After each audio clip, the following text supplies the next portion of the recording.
Deixa eu colocar aqui. Isso, parece que está gravando. Está gravando, sim. Então, tem um grupo incrível de alunos, que eu tenho muito orgulho de trabalhar com eles.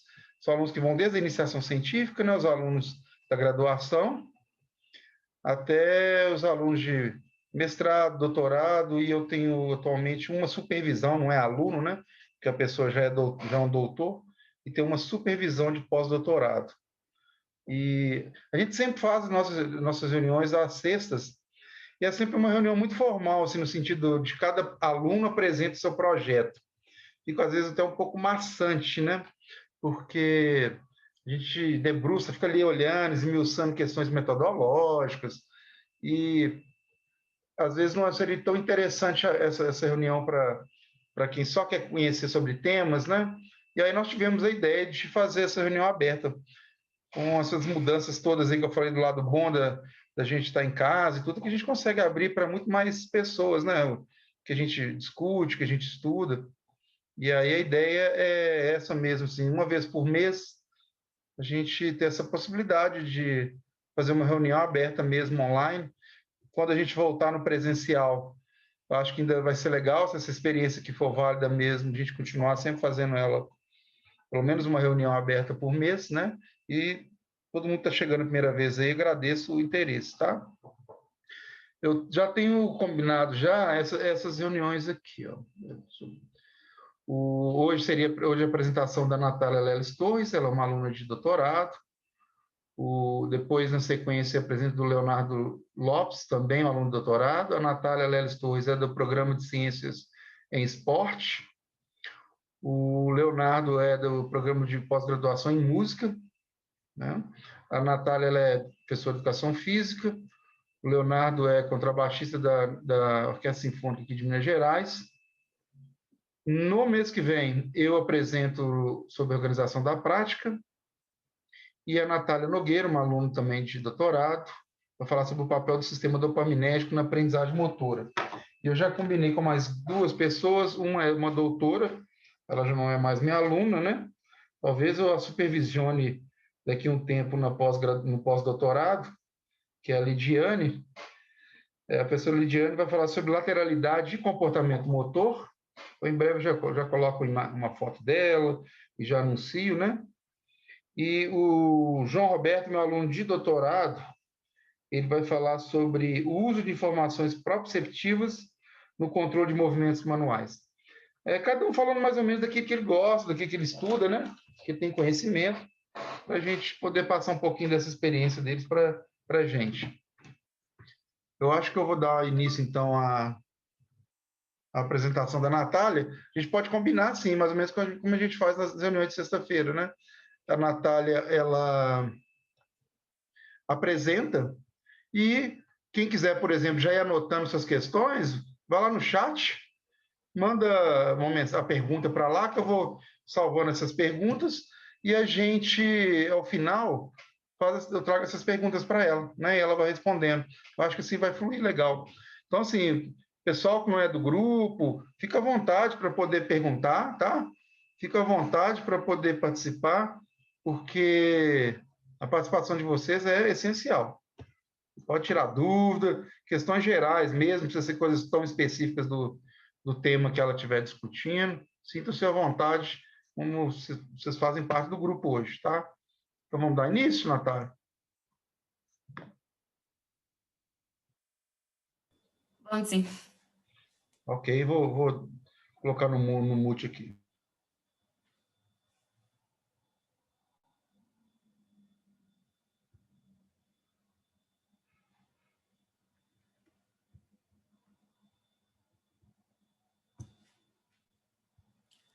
Bom, pessoal, vou começar então.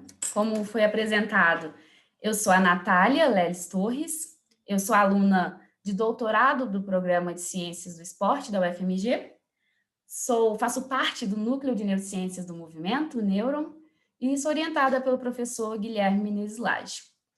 Bom, hoje na reunião aberta eu vou apresentar uma parte daquilo que eu venho estudando no meu doutorado.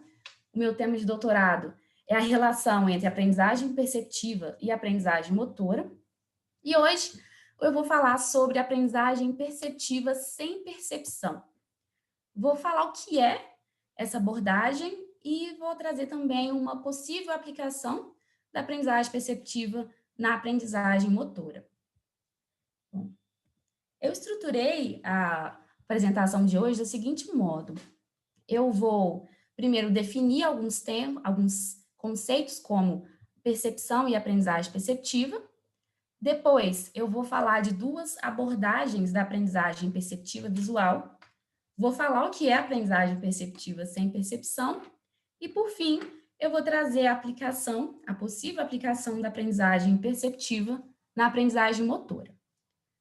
Dando início, então, a percepção ela pode ser entendida como sendo o processo pelo qual o indivíduo obtém informação do ambiente e também do próprio corpo a partir de estímulos sensoriais e através dos órgãos sensoriais e utiliza essas informações como informação disponível para realizar funções como se comunicar, tomar decisões, raciocinar, memorizar e também planejar e controlar ações motoras.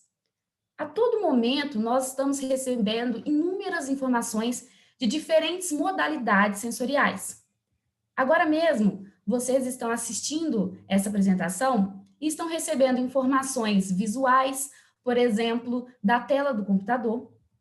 Estão recebendo também informações auditivas, uma vez que vocês estão ouvindo o que eu estou dizendo. Recebem também informações táteis, como, por exemplo, o contato da roupa com a pele de vocês, informações interoceptivas, que são aquelas relacionadas ao organismo, como, por exemplo, saturação de oxigênio e também pressão arterial, e também informações proprioceptivas, que são aquelas informações relacionadas a músculos e a tendões. E utilizando todas essas informações disponíveis, vocês podem realizar funções como manter a postura durante a apresentação, também manter a homeostase do organismo, movimentar os olhos para que vocês possam acompanhar a apresentação e também raciocinar em cima daquilo que eu estou dizendo. Outro ponto importante para se entender percepção é a relação entre percepção e experiência. Para que a gente consiga identificar o que sentimos e também dar significado às informações que nós recebemos, é necessário que haja uma interação entre percepção e experiências passadas. Por exemplo, quando nós recebemos um estímulo visual, no início, nós não sabemos o que estamos vendo. Os nossos olhos, eles recebem o estímulo visual, o transforma em sinais que são entendíveis para o sistema nervoso. Esses sinais, eles alcançam áreas corticais e então nós percebemos que estamos vendo algo. Contudo, nós ainda não sabemos o que de fato estamos vendo. É necessário que nós busquemos informações na nossa memória para que a partir de experiências passadas nós consigamos identificar o que exatamente nós estamos vendo, que no caso desse exemplo é uma borboleta. Dessa forma, essa relação entre percepção e experiência permite que a gente identifique objetos e dê significado àquilo que nós sentimos. Essa relação entre percepção e experiência, ela também pode acontecer do modo contrário. A percepção, ela pode fortalecer experiências e também formar novas experiências. E é através desse processo de percepção, através também dessa relação com experiências, que nós podemos significar o mundo que está ao nosso redor e também agir e nos adaptar ao ambiente que nos rodeia. E esse ambiente, ele está em constante mudança. Sendo assim, seria interessante que a capacidade perceptiva, ela também pudesse se adaptar, que ela também fosse possível ser alterada, para que ela pudesse acompanhar essas mudanças no ambiente. E, de fato, a percepção ela é alterável. E isso permite, então, que ela se adapte ao ambiente e que nós possamos agir no ambiente de uma forma mais adequada. E uma maneira que nós podemos alterar a capacidade perceptiva é através da aprendizagem perceptiva.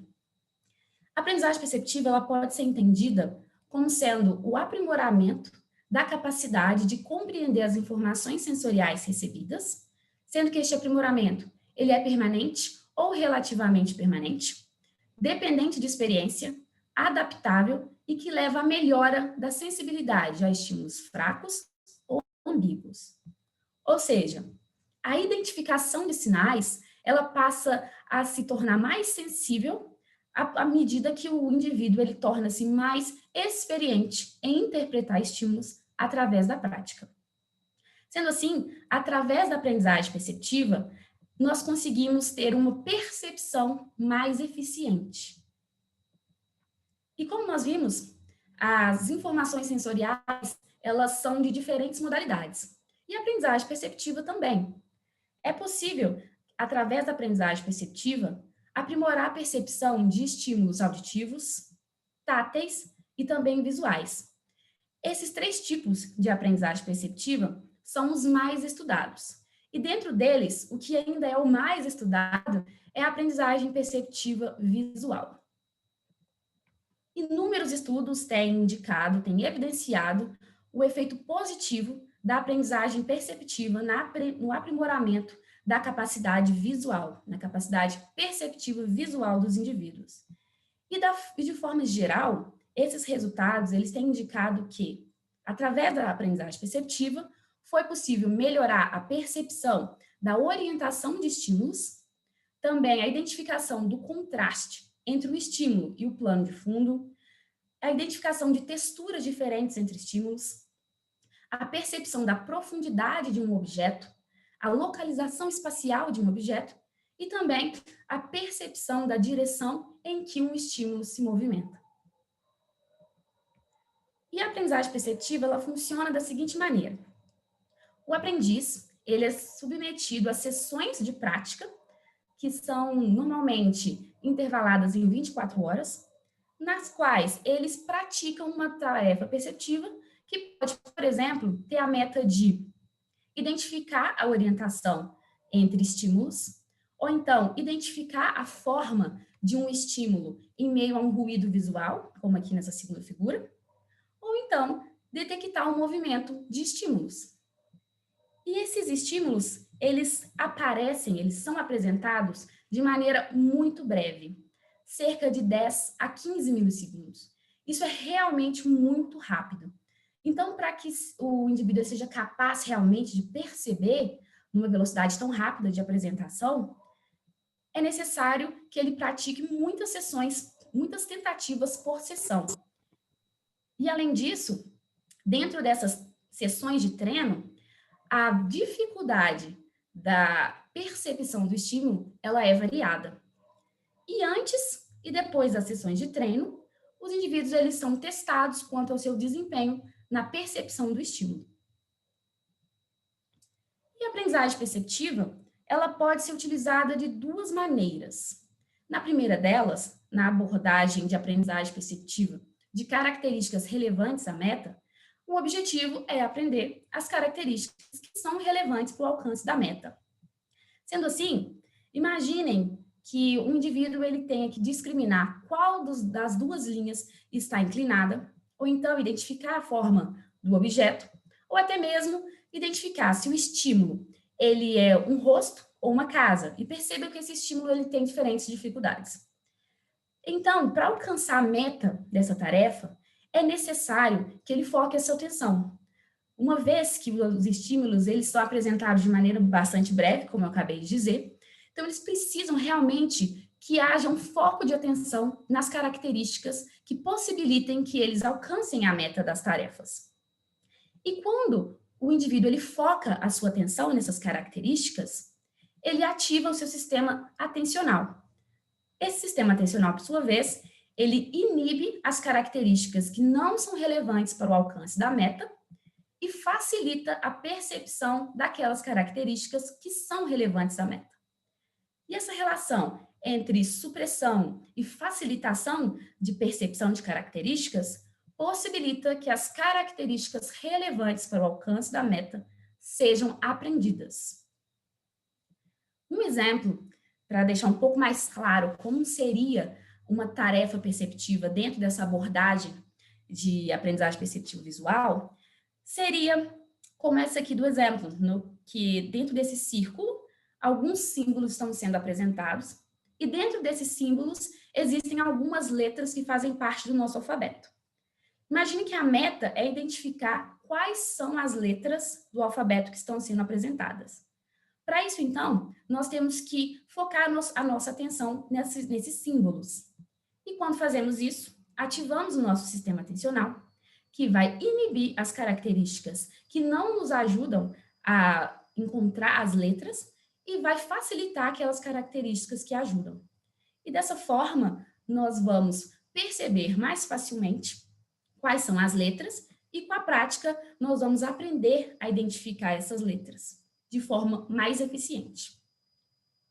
Agora, imaginem que ainda temos a mesma meta, ainda temos que encontrar as letras do nosso alfabeto, mas, contudo, ao redor do círculo, existem alguns estímulos bem fracos, o sinal dele é bem fraquinho, que estão movimentando de um lado para o outro. Percebam que é bem difícil enxergar esses estímulos, justamente porque eles são muito fracos.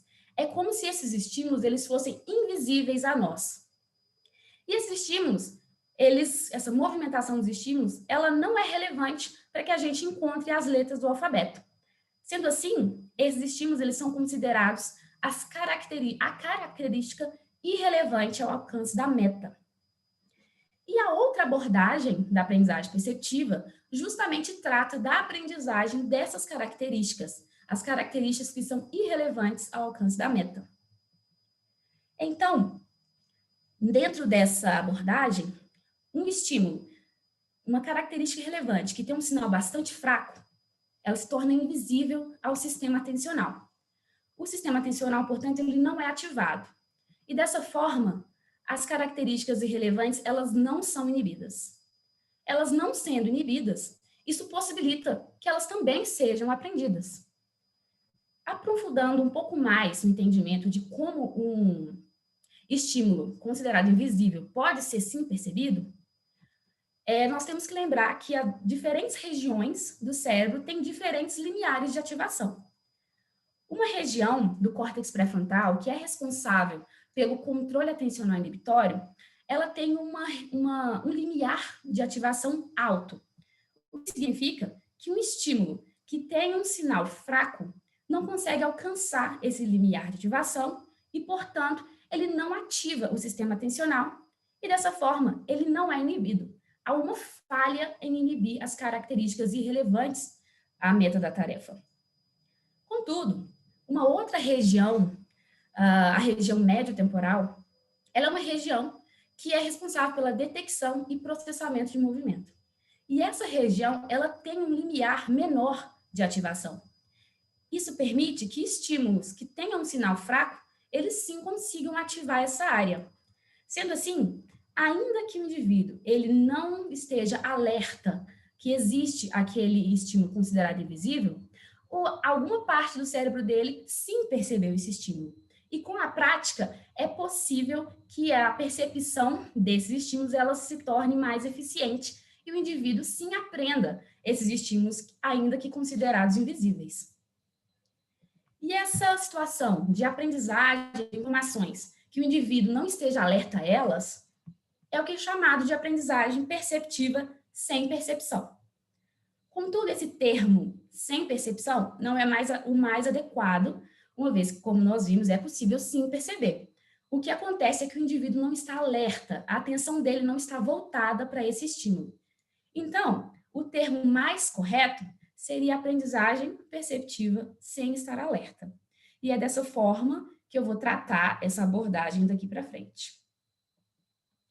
Essa abordagem ela foi publicada em 2001 por esses autores, e percebam que o título é Aprendizagem Perceptiva sem Percepção, e desde então, inúmeros estudos têm sido reportados em que evidencia-se o efeito positivo e a eficácia dessa abordagem no aprimoramento da capacidade perceptiva.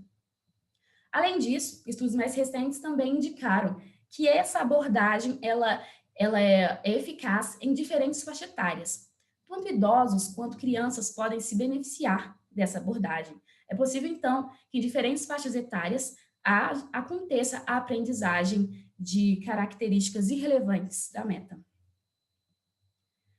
Um questionamento que pode surgir é o porquê seria interessante aprender características que são consideradas irrelevantes para o alcance da meta. Todas as características que não são relevantes para o alcance da meta, mas que fazem parte da tarefa, elas podem ser consideradas como sendo o contexto da tarefa. Estudos têm indicado que para a aprendizagem, tanto o alcance da meta quanto o contexto são importantes. E essa proposição, ela não é apenas restrita à aprendizagem perceptiva. Isso também acontece na aprendizagem motora. Então, é possível que a aprendizagem de características irrelevantes permita que o contexto seja aprendido. E pensando que na aprendizagem motora, o contexto ele também é bastante importante para a aprendizagem de uma habilidade motora, isso traz algumas possíveis aplicações. Bom, a aprendizagem motora ela é influenciada por processos internos, como a percepção.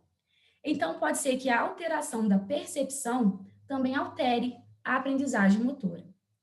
E como nós vimos, a todo momento nós estamos recebendo informações de diferentes modalidades sensoriais.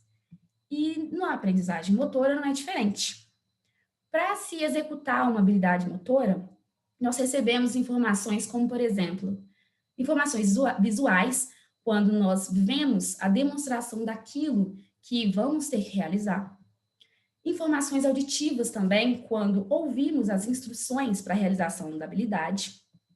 Informações também relacionadas ao espaço, informações proprioceptivas, dentre outras. E essas informações, elas funcionam como informação disponível para que a habilidade motora seja executada. Essas informações, elas alimentam o estágio de identificação do estímulo para que dentro do processo de informação para que a habilidade motora ela seja executada. Após a identificação, as informações elas são selecionadas, então o programa motor ele é realizado e então a habilidade ela é executada. Perceba-se então que para executar uma habilidade motora é necessário processar através da percepção essas informações, é necessário lidar com diferentes informações. Sendo assim, pode ser que um indivíduo que tem uma capacidade perceptiva mais eficiente, ele se beneficie no momento da aprendizagem motora. E mesmo após a execução da habilidade motora, consequências sensoriais são geradas. Como, por exemplo, nós recebemos informações de como estava o nosso corpo no momento da execução em relação ao ambiente, como estava uma articulação em relação à outra. E essas informações, elas podem funcionar como informações úteis para que a próxima tentativa seja realizada. Então, elas podem, através dessas informações, nós podemos manter o desempenho ou ajustar de alguma forma. Sendo assim, a capacidade de lidar com essas consequências sensoriais, ela também é importante para a aprendizagem motora. E mais uma vez, então, pode ser que um indivíduo que tenha aprendizado, a capacidade perceptiva mais eficiente, se beneficie e ajuste melhor a sua habilidade. Sendo assim, é possível extrapolar qual pode ser uma possível aplicação, no caso específico do tema dessa palestra, de que a aprendizagem do contexto, né? Como que poderia ser aplicada a aprendizagem perceptiva na aprendizagem do contexto, na aprendizagem motora? Imaginando que numa habilidade aberta, há necessidade tanto de se focar a atenção na execução da meta de uma habilidade, quanto também a necessidade de perceber o contexto. Sendo assim, pode ser que o indivíduo que tenha passado pela aprendizagem perceptiva e, portanto, aprendizagem perceptiva de características irrelevantes e, portanto, tenha uma capacidade melhor, mais eficiente de perceber o contexto, pode ser que no momento dele aprender uma habilidade motora, ele tenha uma facilitação na hora de tanto executar a meta da habilidade, no caso aqui como se fosse manipular uma bola, quanto perceber o contexto. Então, na aprendizagem de uma habilidade aberta, pode ser que ele tenha uma certa vantagem, pode ser que isso facilite a aprendizagem dele. Contudo, isso é uma extrapolação bem futura, ainda não estamos no momento de aplicar, de pesquisa aplicada, a gente ainda está na pesquisa bem básica, tentando relacionar a aprendizagem perceptiva e a aprendizagem motora. Então, o que ainda temos é uma relação começando a ser traçada entre a aprendizagem perceptiva e a aprendizagem motora. O que se sabe atualmente é que a aprendizagem perceptiva, ela pode ser transferida para uma outra resposta motora. Bom, para indicar a percepção de um estímulo, é necessário realizar uma resposta motora. Por exemplo, imagine que numa tarefa o indivíduo é demandado a pressionar uma tecla, caso o estímulo apresentado, ele perceba esse estímulo como sendo um rosto, e a pressionar uma outra tecla, caso ele perceba esse estímulo como sendo uma casa. Esse pressionamento de teclas seria a resposta motora que nos permite observar o desempenho perceptivo do indivíduo.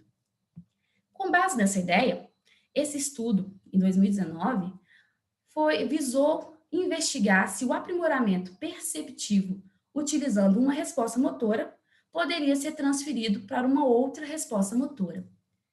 Eles utilizaram a identificação, a discriminação entre orientação de estímulos, pressionando teclas, e investigaram se isso se transferiria para a resposta motora de deslizar um cursor.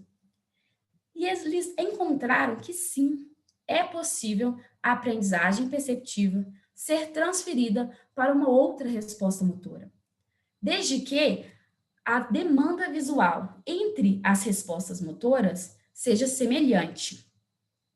E isso nos faz pensar que, caso a aprendizagem perceptiva compartilhe características com a aprendizagem motora, pode ser que a percepção mais eficiente resultante da aprendizagem perceptiva possa beneficiar a aprendizagem motora. E pensando no tema dessa apresentação, pode ser então que a aprendizagem perceptiva, sem estar alerta, beneficie a aprendizagem do contexto durante o processo de aprendizagem motora. Bom, além dessa proposição, consigamos pensar em outras proposições também, dentro dessa área de aprendizagem perceptiva. Então, pode ser que a capacidade perceptiva aprimorada através da aprendizagem perceptiva, ela possa, além de beneficiar a aprendizagem de tarefas com alta demanda ambiental e também a aprendizagem do contexto, é possível que ela influencie de maneira positiva nos declínios inerentes ao envelhecimento na aprendizagem motora. Pode ser, então, que um idoso que tenha sido submetido à aprendizagem perceptiva e, portanto, a sua capacidade perceptiva ela está mais eficiente, ele se beneficie na hora de aprender uma habilidade motora.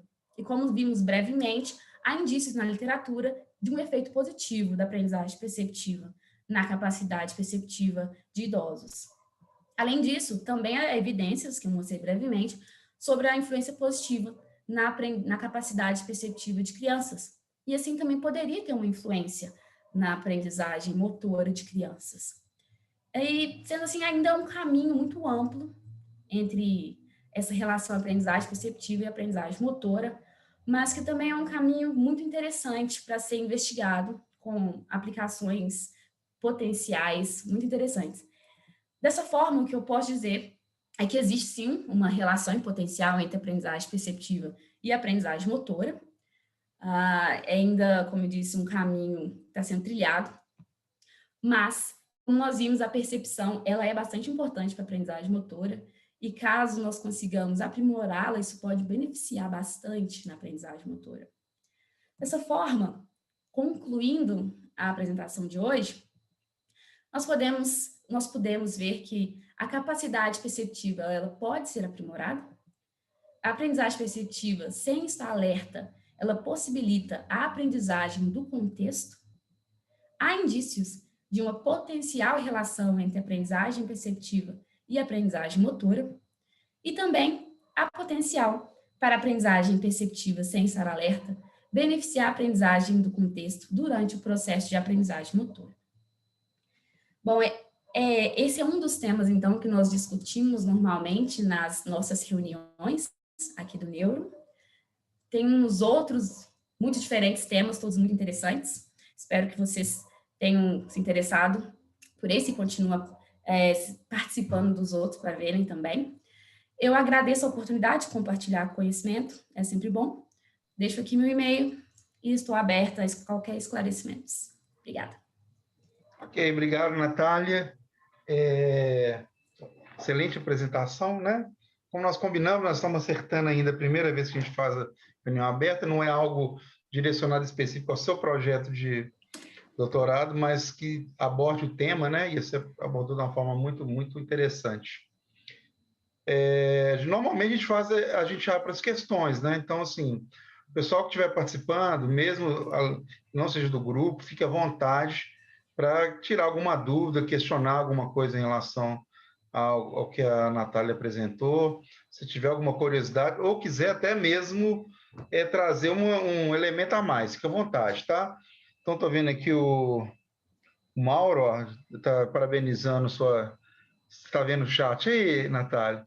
Não, o Mauro está te parabenizando, ele é da pedagogia lá de Recife, da Federal do Pernambuco. Obrigado aí, Mauro, pela participação. Muito legal, né? Essa é a coisa boa dessas possibilidades de a gente encontrar online, né? Muito bacana.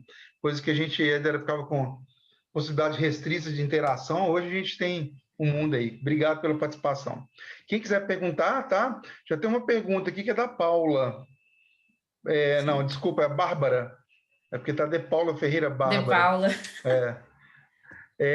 Professora Natália, você acha que é possível que o treinamento de estímulos irrelevantes possa ajudar atletas a tomarem decisões táticas mais eficientes durante o jogo de um esporte aberto, como o futebol? Então, acho que é até legal, assim, como tem gente, né, um caso igual do Mauro, que é da pedagogia, só quando a gente fala de esporte de habilidades abertas, é um esporte onde você tem que executar o movimento num ambiente mais dinâmico, né, onde o ambiente muda muito. Uma coisa é eu correr numa raia, correr 100 metros numa raia, onde não corre nenhum risco de ninguém entrar na minha frente, né? Alguém trombar em mim. O ambiente é mais estável, eu sei como é que eu vou executar meu movimento. Isso é muito diferente de eu correr conduzindo uma bola, num ambiente totalmente dinâmico, quando eu teria ali os adversários, os parceiros, né? E a forma como eu executo o movimento vai depender muito do que o ambiente está me demandando, né? Então, é só para a gente se lembrar sempre de tentar trazer algumas coisas. Mas e aí, como é que você vê isso no esporte, então, que é onde tem uma demanda, né? A percepção, a informação sensorial muda muito e a pessoa precisa se adaptar a essas mudanças do ambiente, né? Bom, como eu disse na apresentação, ainda é tudo bastante exploratório, né? Estamos começando a juntar essas duas áreas e ainda está bem na pesquisa básica, mas pensando no fenômeno aprendizagem perceptiva e como ele pode ajudar na aprendizagem do contexto, eu diria que há essa possibilidade, sim, de uma pessoa que tenha a capacidade perceptiva mais aprimorada em lidar melhor com essas informações, como na habilidade aberta, elas estão a todo momento modificando, elas estão a todo momento aparecendo. Sim, então acho que é possível ajudar, sim. Aí, como eu disse, ainda não sei bem como faria isso, por a questão das características serem semelhantes entre a aprendizagem perceptiva e a aprendizagem motora, mas, Bárbara, acho que sim, acho que é possível, mas como disse, lá no Eu acho futuro, que sabe o que vai te ajudar, se você for seguir um caminho desse? Primeiro, você vai ter que responder algumas questões anteriores, assim, são desafiadoras, né, para sua proposta, mas realidade virtual, né? Você vai conseguir criar ambientes onde o atleta vai vivenciar determinados estímulos de forma bem mais controlada, né? E aí você manipula informações irrelevantes ali para ele poder, de alguma forma, começar a incorporar isso na percepção dele, né? Acho que o caminho da realidade virtual é um caminho interessante para você poder pensar, né? Sim. Aproveitar, aí nós temos dentro do grupo uma aluna de doutorado em neurociências, né, do FMG, que é a Joana, que é arquiteta, e a gente está tentando trabalhar um ambiente de treinamento para cognição de idosos. De repente, você começa também a entender um pouquinho o que ela faz, porque ela está junto com o pessoal da computação, eles estão criando esses ambientes. Você poderia já começar a ter insights sobre como criar ambientes para determinadas situações Sim. assim, entendeu? Joana, vamos conversar, Joana. Realidade Eu acho que a virtual pode ideia é ser muito bem legal. bacana. Uhum. Sim. Vou vir na sequência aqui, tem algumas outras questões. Eu me perdi aqui dentro do chat, estou puxando um pouquinho para o lado aqui. Eu acho que é a Lidiane agora. Vem a Lidiane. Professora Natália, parabéns pela excelência na apresentação. Gostaria de saber se essa perspectiva de aprendizagem sem percepção é o oposto à técnica do Quiet Eye. Para quem não sabe, Quiet Eye é um comportamento que você tem ocular, né? Que quando você vai, um pouquinho antes de você começar a executar a ação, o olho vai ficar parado ali naquele objeto, naquela meta que ele tem que fazer. Não é isso, Natália? Sim, A esse é o ideia é Quiet essa? Eye, sim. É. Bom, Lid, nos trabalhos que eu estudei sobre aprendizagem perceptiva, nenhum deles mencionou nada sobre o Quiet Eye, nem utilizou essa ideia no trabalho, ou então falou contrariamente. Mas aí, pensando nas ideias da aprendizagem perceptiva, eu não acho que seria oposto, uma vez que ambos envolvem a experiência, a prática na percepção de estímulos. No caso do Quiet Eye, quanto mais experiente é o indivíduo, ele se torna, se eu não me engano, ele tem um maior Quiet Eye, não é, Guilherme? Me parece que sim. Maior Quiet Eye. Então, isso é uma forma dele buscar informações de forma mais eficiente. A aprendizagem perceptiva também tem essa característica de buscar informações de forma mais eficiente. Contudo, quando fala da parte de características irrelevantes, né, que seria não ter esse alerta às informações, pode ser que ele não tenha esse foco atencional como no Quiet Eye existe, que é a fixação do olhar, e então pode ser que isso seja o que é diferente entre essas duas proposições.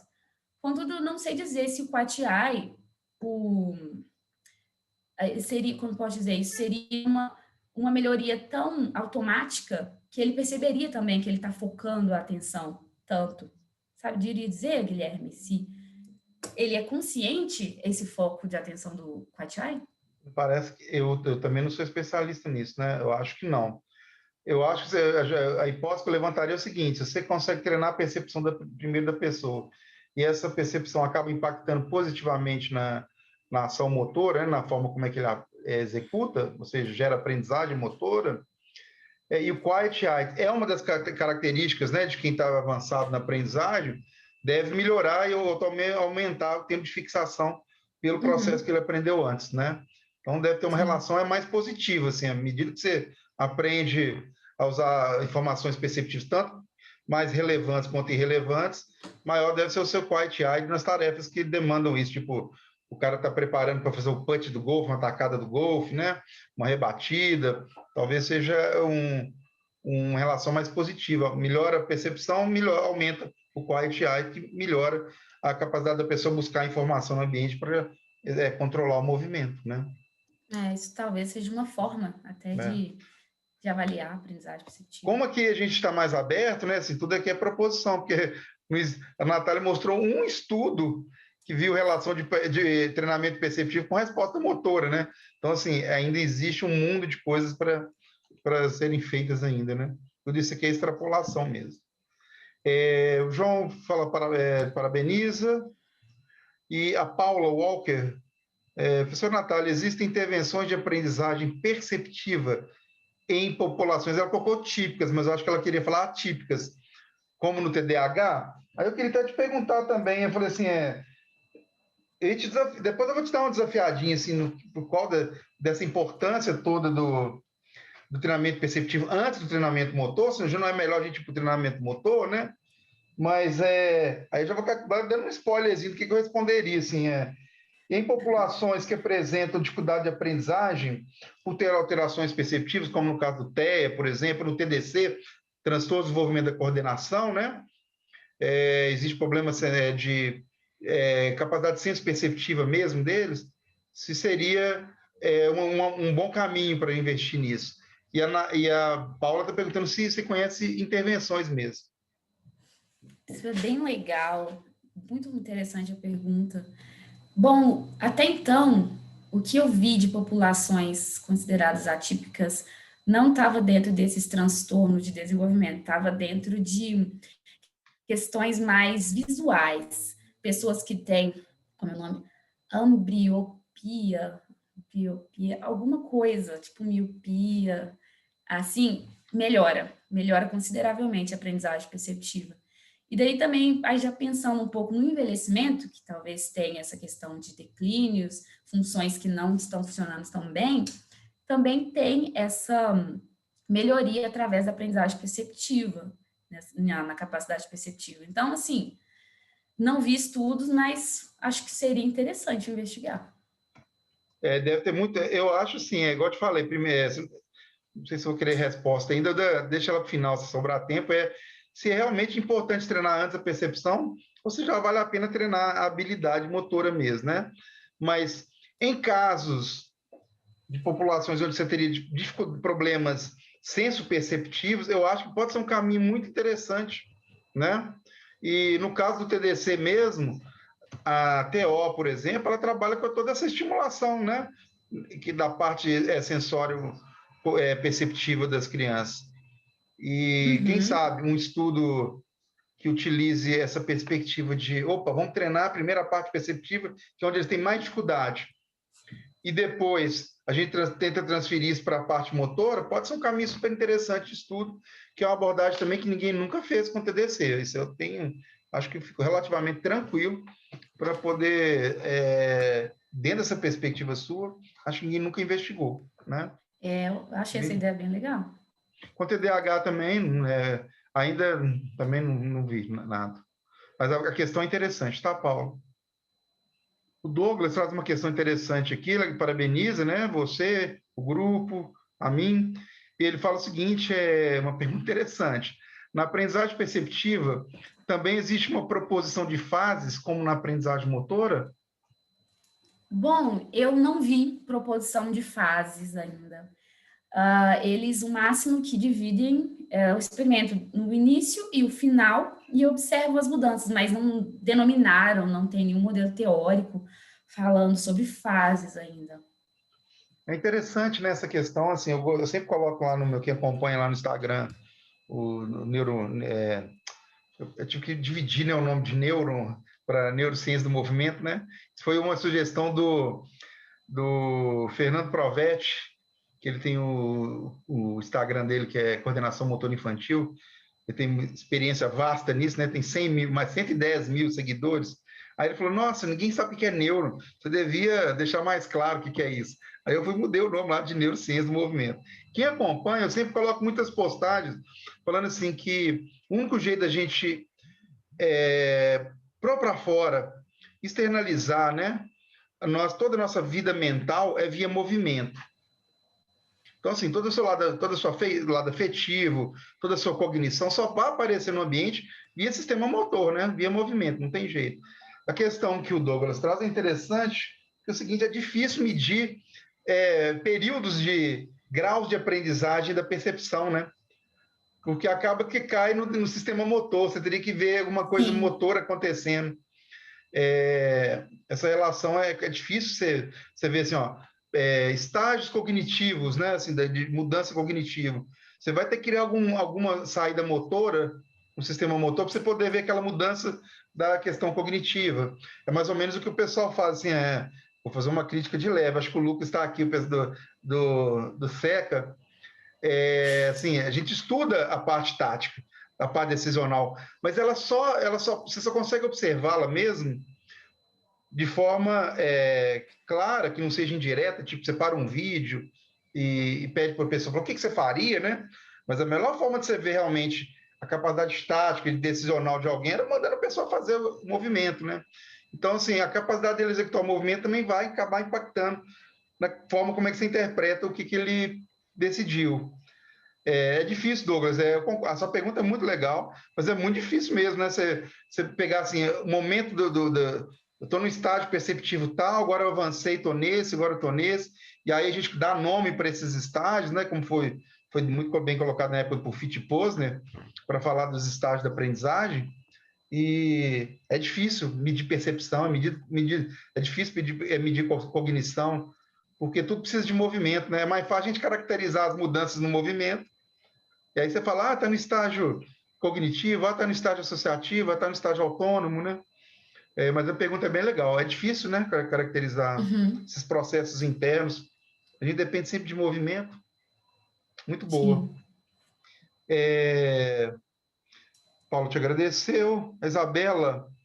Boa noite, professora Natália. Você falou sobre 3 tipos de aprendizagem perceptiva: auditiva, tátil e visual.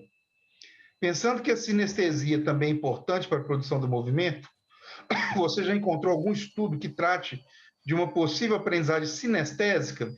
Você acha que essa é uma abordagem que pode ser interessante para ser estudada? Outra pergunta legal também, né? Aliás, todas foram, só realcei assim, porque está tirando vocês um pouco do lugar comum, né? Gostoso das reuniões. É isso aí mesmo, né? A gente aprende tendo que rebolar, né? Sim. Isabela, bom, eu já vi, existem estudos, sim, de sinestesia, mas dentro da aprendizagem perceptiva tátil, que eu já vi mais. E ainda assim, eu não tenho muita leitura desse tipo de aprendizagem perceptiva para te dizer mais profundamente o que eles têm investigado, como mas normalmente a aprendizagem perceptiva ela acontece dentro daquela fórmula que eu apresentei, das várias sessões, intervalo, testes, estímulos aprendizados de forma bastante rápida. Bom, eu sugiro mesmo assim a gente conversar e ver se a gente acha estudos, porque de cabeça eu não sei te dizer como que está a área. E se eu acho que é importante ser estudada, sim, claro, faz parte, no caso, pensando no movimento, né, faz parte também. Então, pode ser que a melhoria desse tipo de percepção também ajude aplicar na aprendizagem motora, já que eu estou pensando em aplicação. Vou dando pitaco aqui em tudo, né? Não tem jeito. Vai lá. Né? Minha posição é essa aqui, né? Sou meio intermediador mesmo. É difícil controlar, né? Você tem 2 informações que diferem. A estereoceptiva, né? São informações que você capta do ambiente, como o caso da visão, da audição e do tato. É mais fácil você manipular isso experimentalmente, né? No caso da propriocepção, que é interna, fica difícil. Aprender a melhorar a percepção para melhorar seu controle postural, o pessoal faz, né? O pessoal da fisioterapia faz muito bem, né? Você tem ali vários trabalhos de estimulação que você tenta melhorar ali a percepção no equilíbrio, graças ao uso de informação proprioceptiva dos órgãos tendinóide de Golgi, de fuso muscular, né? Acaba que você melhora o seu controle por ali. Agora, de forma controlada, experimentalmente, é difícil, né? Porque como é que você vai manipular? É muito mais fácil manipular o ambiente, a informação visual, auditiva ou a tátil, do que você mexer numa coisa interna, né? Então, é difícil operacionalizar isso, eu acho. É mais difícil. Mas a questão é interessante, né? João, parabéns, professora Leles. É possível aprender a parametrizar, ou seja, fazer ajustes no movimento, ou aprender um programa motor, ou seja, aprender um padrão de movimento, através da aprendizagem perceptiva? Então, a pergunta dele, só para quem não conhece os 2 temas, né? Você pode aprender um padrão, tipo um arremessar, ou você pode aprender o padrão e aprender a fazer ajustes, né? Arremesso forte, arremesso fraco, para a direita, para a esquerda. Ele está querendo saber isso. Eu acho que você já vai responder para ele pela falta de estudo, né? Não vi nenhum estudo, não acho que seja comum na área de aprendizagem perceptiva separar padrão de parâmetros, coisas do tipo. Então, daí não tem estudos que investigaram isso. Eles usam o estímulo como se fosse um todo mesmo, não falam nada de separar dimensões, nada disso. Se essa área que está dando o primeiro passo, né, só tem um estudo de aprendizagem, discutir parametrização e programa motor fica muito distante, né? Teria que gastar muito tempo. A Lidiane falou que há treinamentos de Quiet Eye, com certeza há, né? Eu tenho até um livro. Estava arrumando meu quarto, estava uma bagunça recentemente, aí eu trouxe lá do FMG para cá uns livros. Esse livro aqui é sobre isso aqui, né? Aqui, ó, percepção, cognição e treinamento de decisão. A Quiet Eye tem ação. É da Joan Vickers, né? Que é o maior especialista do mundo. Isso aqui, ela ensina a treinar Quiet Eye, né? Então, eu li só dela sobre isso, muito legal. Lucas, a Nayara está te parabenizando. Obrigada. Lucas, parabéns pela apresentação. Professora Natália, seria possível condicionar indivíduos a manterem uma atividade neural específica, seja via neurofeedback ou eletroestimulação, e atingir melhor aproveitamento perceptivo na aquisição de mobilidade? Como você enxerga a diferença entre essas técnicas de uma abordagem mais ecológica com uma em tarefa motora? Vamos dividir, né? Pera. Bom, a questão de neurofeedback, deixa eu ver se eu vi algo disso na literatura deles. Bom, eu não tenho certeza se eu vi, se eu já estou confundindo áreas, mas, Lucas, eu vou dizer assim, não tenho certeza se eu essa investigação. Recentemente, eu não vi, não, eu posso chamar, não, acho que não, é TCC, não é eletroestimulação, né? Ué. É uma elétrico? eletroestimulação, ué. Posso falar elétrico? Porque eu lembrei da questão do magneto lá e pensei que não, mas enfim, você está dizendo isso. Então, recentemente eu vi um estudo que usou, mas eu não cheguei a ler ele bem para te falar como que foi feito, o que foi encontrado, mas eles têm usado, só que é muito mais comum na aprendizagem perceptiva eles usarem o fMRI e também utilizarem EEG, ou então com modelo animal, eles utilizarem aquela técnica de single neurons, que mede a atividade elétrica de apenas um neurônio específico, ou então, neurônio específico, e eles usam um pouco essa questão de estimulação, pelo que eu vi. Mas aí eu teria que ler mais para te responder como isso é feito, só que parece que está começando já a mudar um pouco essas técnicas. Agora, sim. Quando você fala desses estudos usando fMRI, ressonância magnética, é para avaliar quais áreas estão ativas, não? Não é para usar como neurofeedback, né? Não, eu estou dizendo o que eles costumam fazer em relação a técnicas mais neurofisiológicas, de observação. De quais áreas estão ativas, né? O que eu quis dizer com isso é que eles não parecem estar investigando muito essa questão da estimulação, eles estão mais para ver ativação. Quiser reunir essas coisas que o Lucas chamou, ele chama de neuromodulação, né? Técnicas de neuromodulação. Aí você tem estimulação transcraniana magnética, estimulação transcraniana por corrente contínua, estimulação transcraniana por corrente alternada, você tem principalmente as menos invasivas como essas, né? Você tem medicamentos, você pode usar drogas também, como alguns medicamentos vão ativar algumas áreas, algumas funções, né? Eu falaria assim com ele, olha, eu também nunca vi, mas se você pensar, por exemplo, que aquela área visual, qual que era aquela área visual que ela fica ativada com baixo estímulo? A área médio-temporal, o MT. Ali, se você conseguir estimular ali, por exemplo, pode ser que melhore, aumenta mais a função daquela área na capacidade de identificar esses estímulos irrelevantes, né? Eu já tenho um estudo que eles inibiram essa área, mas foi com droga.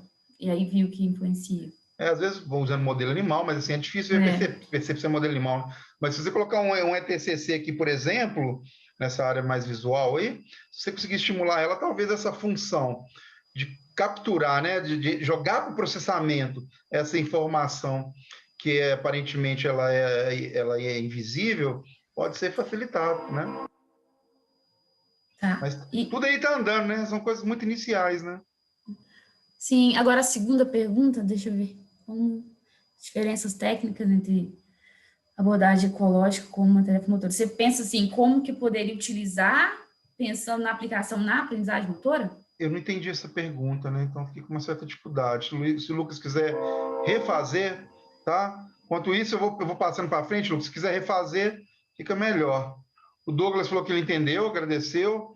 A Jéssica Almeida falou o seguinte, pré-requisito da aprendizagem perceptiva seria tempo de atenção ou são habilidades aprendidas em conjunto?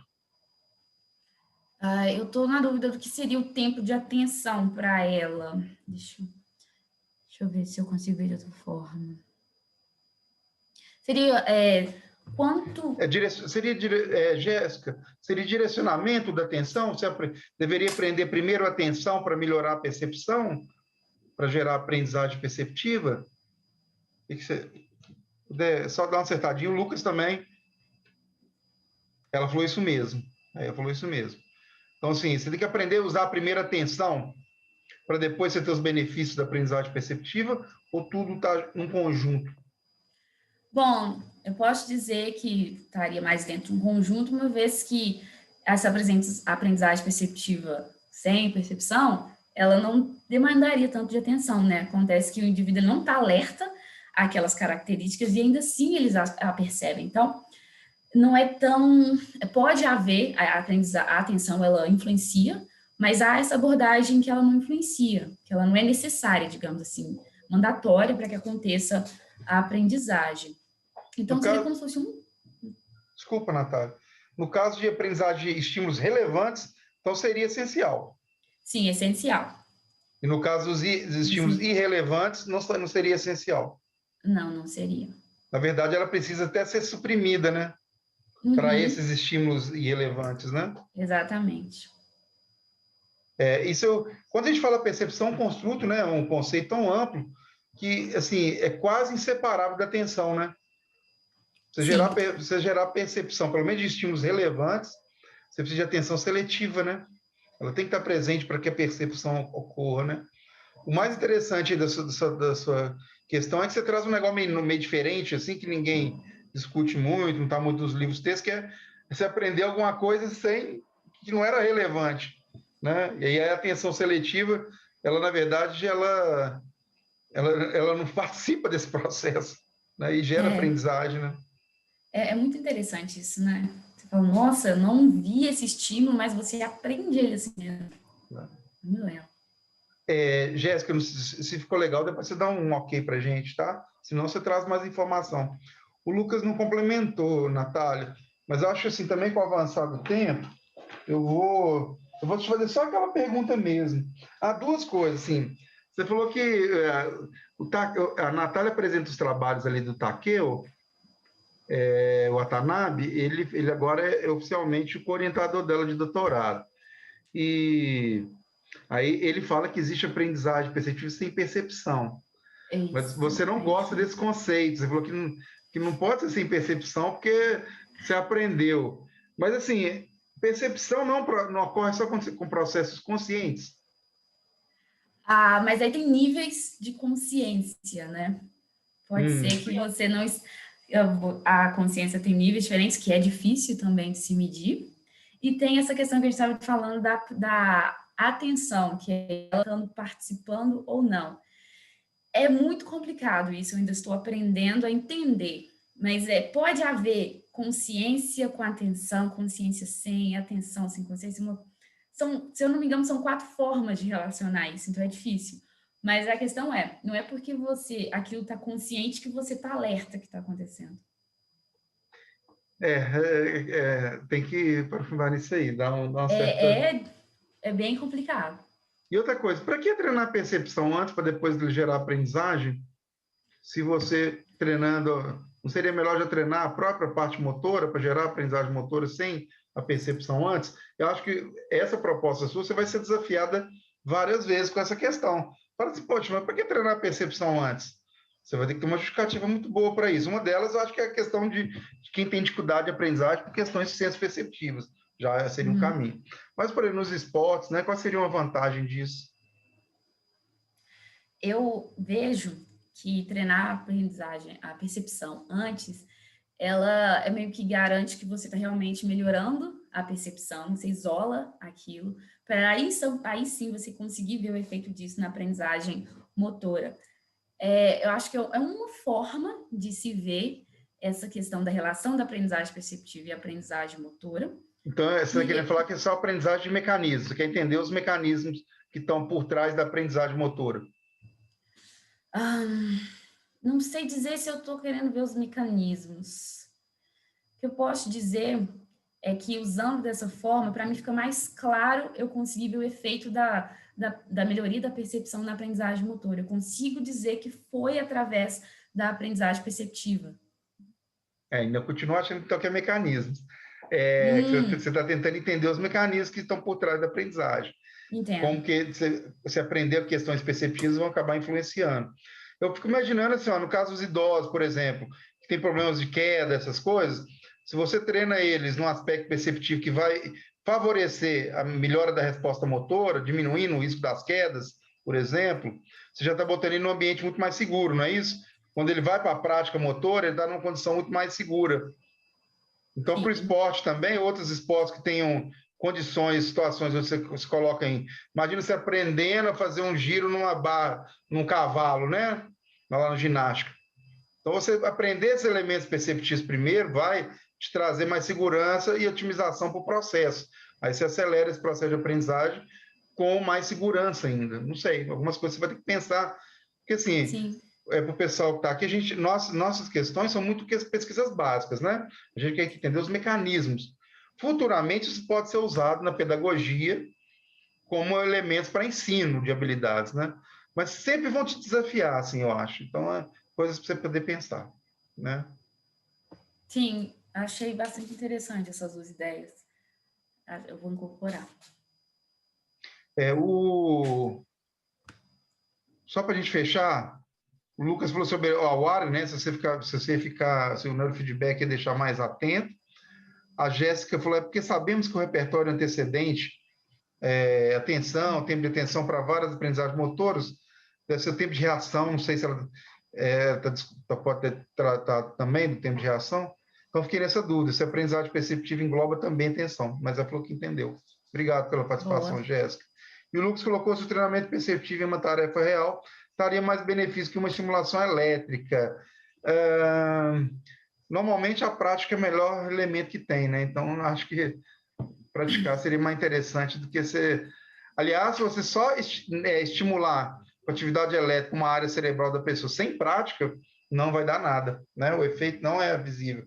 Ele pode ser um potencializador, né? Neuromodulação sozinha não gera mudanças, né?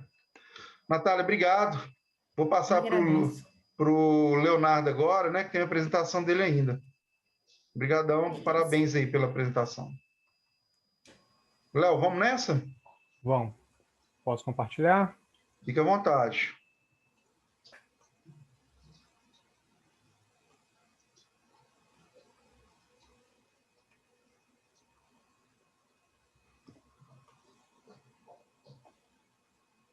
Apareceu aí? Tá, perfeito. Podemos dar início. Só ajustar aqui. Bom, boa noite novamente, né?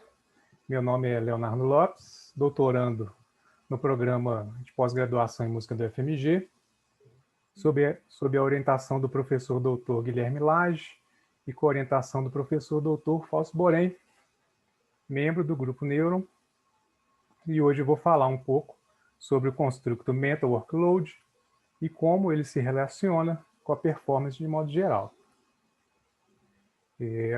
Como o conceito de Mental Workload está diretamente relacionado ao processamento de informações humanas, mais especificamente com a capacidade limitada desse sistema, né, eu falo sobre um modelo simplificado de processamento, composto por 3 estágios, sendo eles identificação do estímulo, seleção da resposta e programação da resposta. Para completar esse entendimento, também falo brevemente sobre o papel da atenção e da memória neste contexto. Em seguida, falo da capacidade limitada de processamento de informações, definindo então o conceito de Mental Workload. E para terminar, falo um pouco sobre a relação entre Mental Workload e a dificuldade da tarefa, as diferenças individuais, o ambiente em que a tarefa é realizada, a pressão do tempo e, por fim, o estado de alerta do operador. Bom, eu começo com uma frase citada algumas vezes pelo professor Guilherme no perfil do nosso grupo no Instagram, né, e coincidentemente dita hoje também, que é: a única forma de expressarmos nossa vida interna é via o sistema motor. Eu concordo com ele, pois é através do movimento que nos comunicamos, né, expressamos nossas individualidades, nos alimentamos, andamos, corremos, praticamos esportes, enfim. Podemos dizer que o movimento é um aspecto fundamental da vida humana.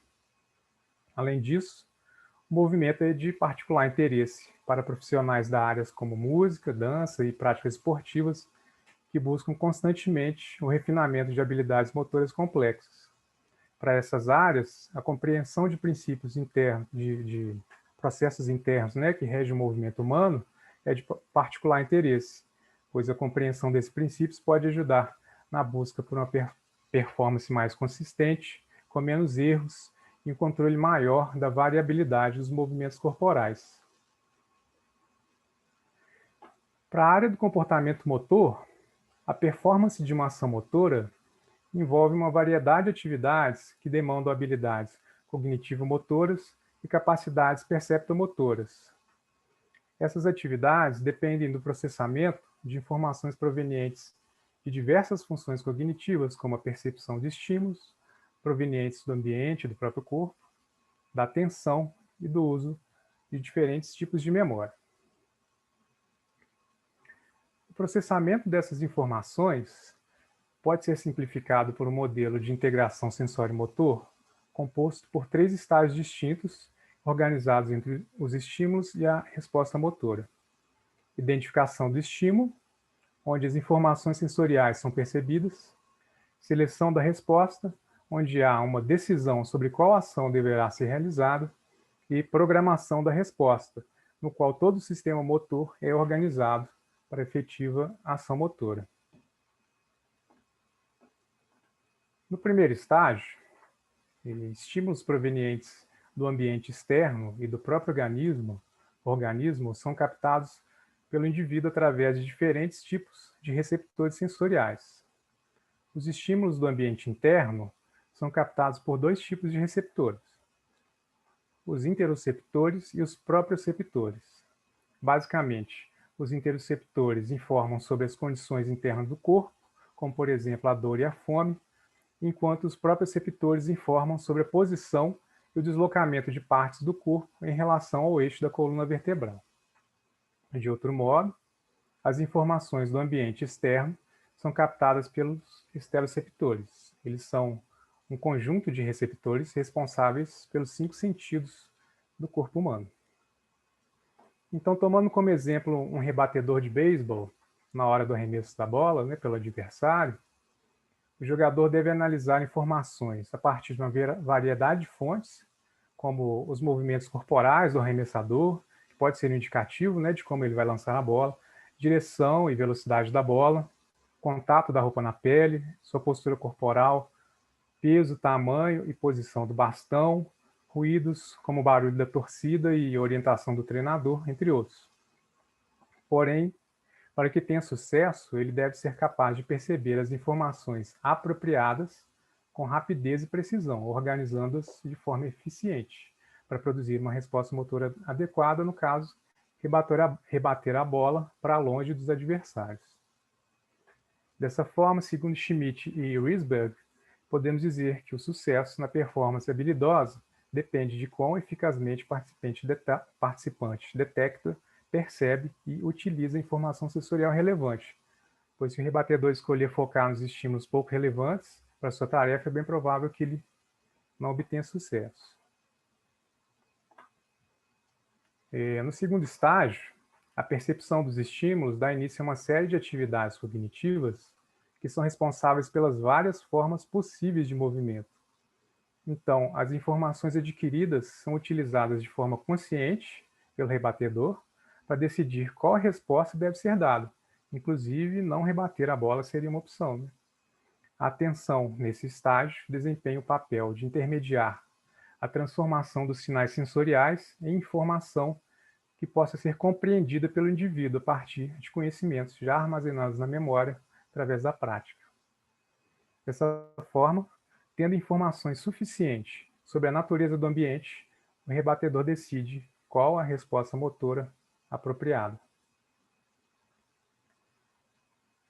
A programação da resposta, o terceiro estágio, consiste em um estágio inconsciente de processamento vinculado à seleção da resposta. Nesse estágio, a regulação contínua do sistema muscular direciona os músculos a se contraírem na ordem adequada, com níveis de força apropriada para a tarefa. A principal função desse estágio é fazer com que as características de movimento especificadas conscientemente no estágio anterior cheguem ao sistema muscular para produzir fielmente o movimento desejado. Lembrando que, mesmo que os membros superiores assumam a maior responsabilidade das ações na rebatida, o restante do sistema muscular encarrega-se de manter uma postura corporal estável para que a performance ocorra de forma precisa. Além disso, cada músculo tem que ser ativado com intensidade e em tempos apropriados, assim como os músculos antagonistas devem ser inibidos para que os movimentos sejam bem coordenados. Dessa forma, durante a performance, vários grupos musculares são regulados de maneira contínua nesse estágio de processamento. Por fim, após perceber as informações, decidir qual resposta deve ser dada, todo o sistema muscular ser organizado, a resposta motora é efetivada. No nosso exemplo aí, no caso, infelizmente, o rebatedor não conseguiu acertar a bola. Como hipótese, podemos dizer que ele falhou em identificar corretamente algum estímulo, ou selecionou a resposta inadequada, ou houve erro na programação da resposta, ou mesmo foi ludibriado pelo arremessador, entre outras possibilidades. Um conceito importante para entender o processamento de informações e também o mental workload é o conceito de atenção. No contexto de desempenho humano, o termo atenção refere-se à consciência, percepção e esforço cognitivo referentes ao desempenho de habilidades. Ao longo do processo cognitivo estabelecido entre a percepção de estímulos e a resposta motora, observa-se o papel crítico desempenhado pela atenção. No entanto, nossa capacidade de alocar atenção é limitada, ou seja, a quantidade de informação que pode ser manipulada conscientemente no sistema nervoso central é restrita. Este limite pode ser ilustrado pela capacidade de realizar simultaneamente duas tarefas que requerem a maior parte da capacidade de atenção disponível. Por exemplo, quando um aluno de instrumento musical recebe instruções verbais do professor ao mesmo tempo que realiza uma performance. Quando uma tarefa motora, uma tarefa realizada, uma certa quantidade de atenção é alocada para seu desempenho. Se uma tarefa secundária é realizada ao mesmo tempo, as duas tarefas irão competir entre si por recursos limitados de atenção.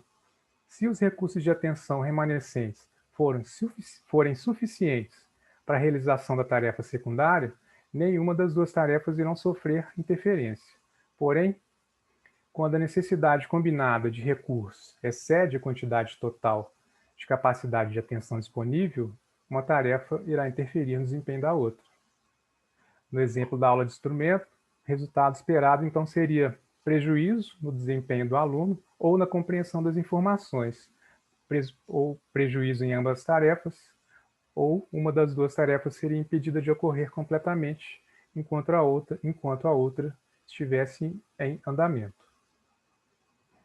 Um outro recurso cognitivo também importante para o nosso entendimento sobre o mental workload é a memória.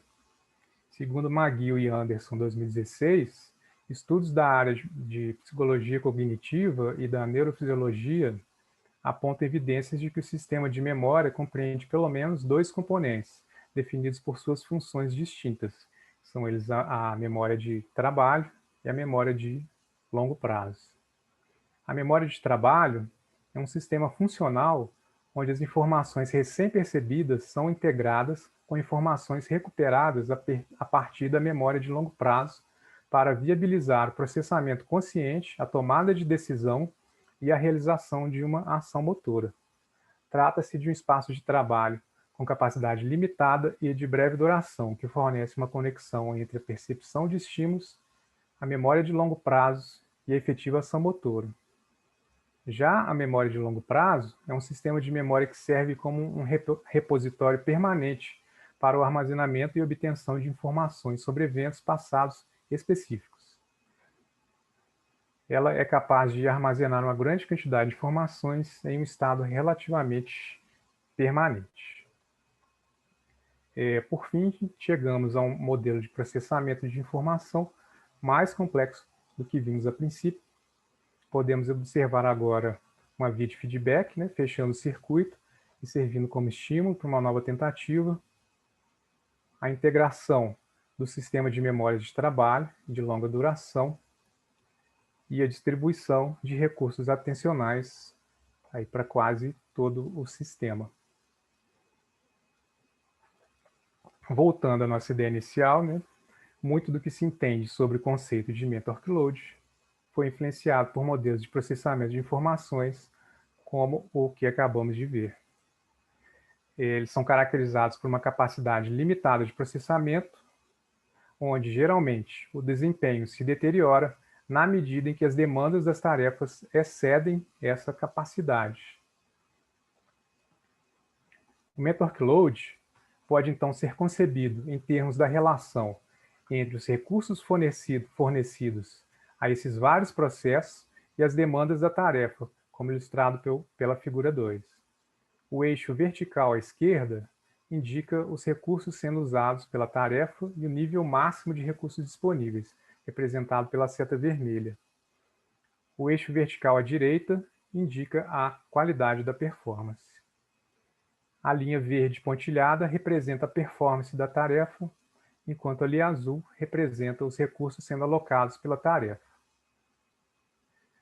À esquerda da figura está uma região de capacidade de reserva, onde o desempenho da tarefa é satisfatório, porque os recursos disponíveis excedem as demandas da tarefa e a capacidade sobressalente.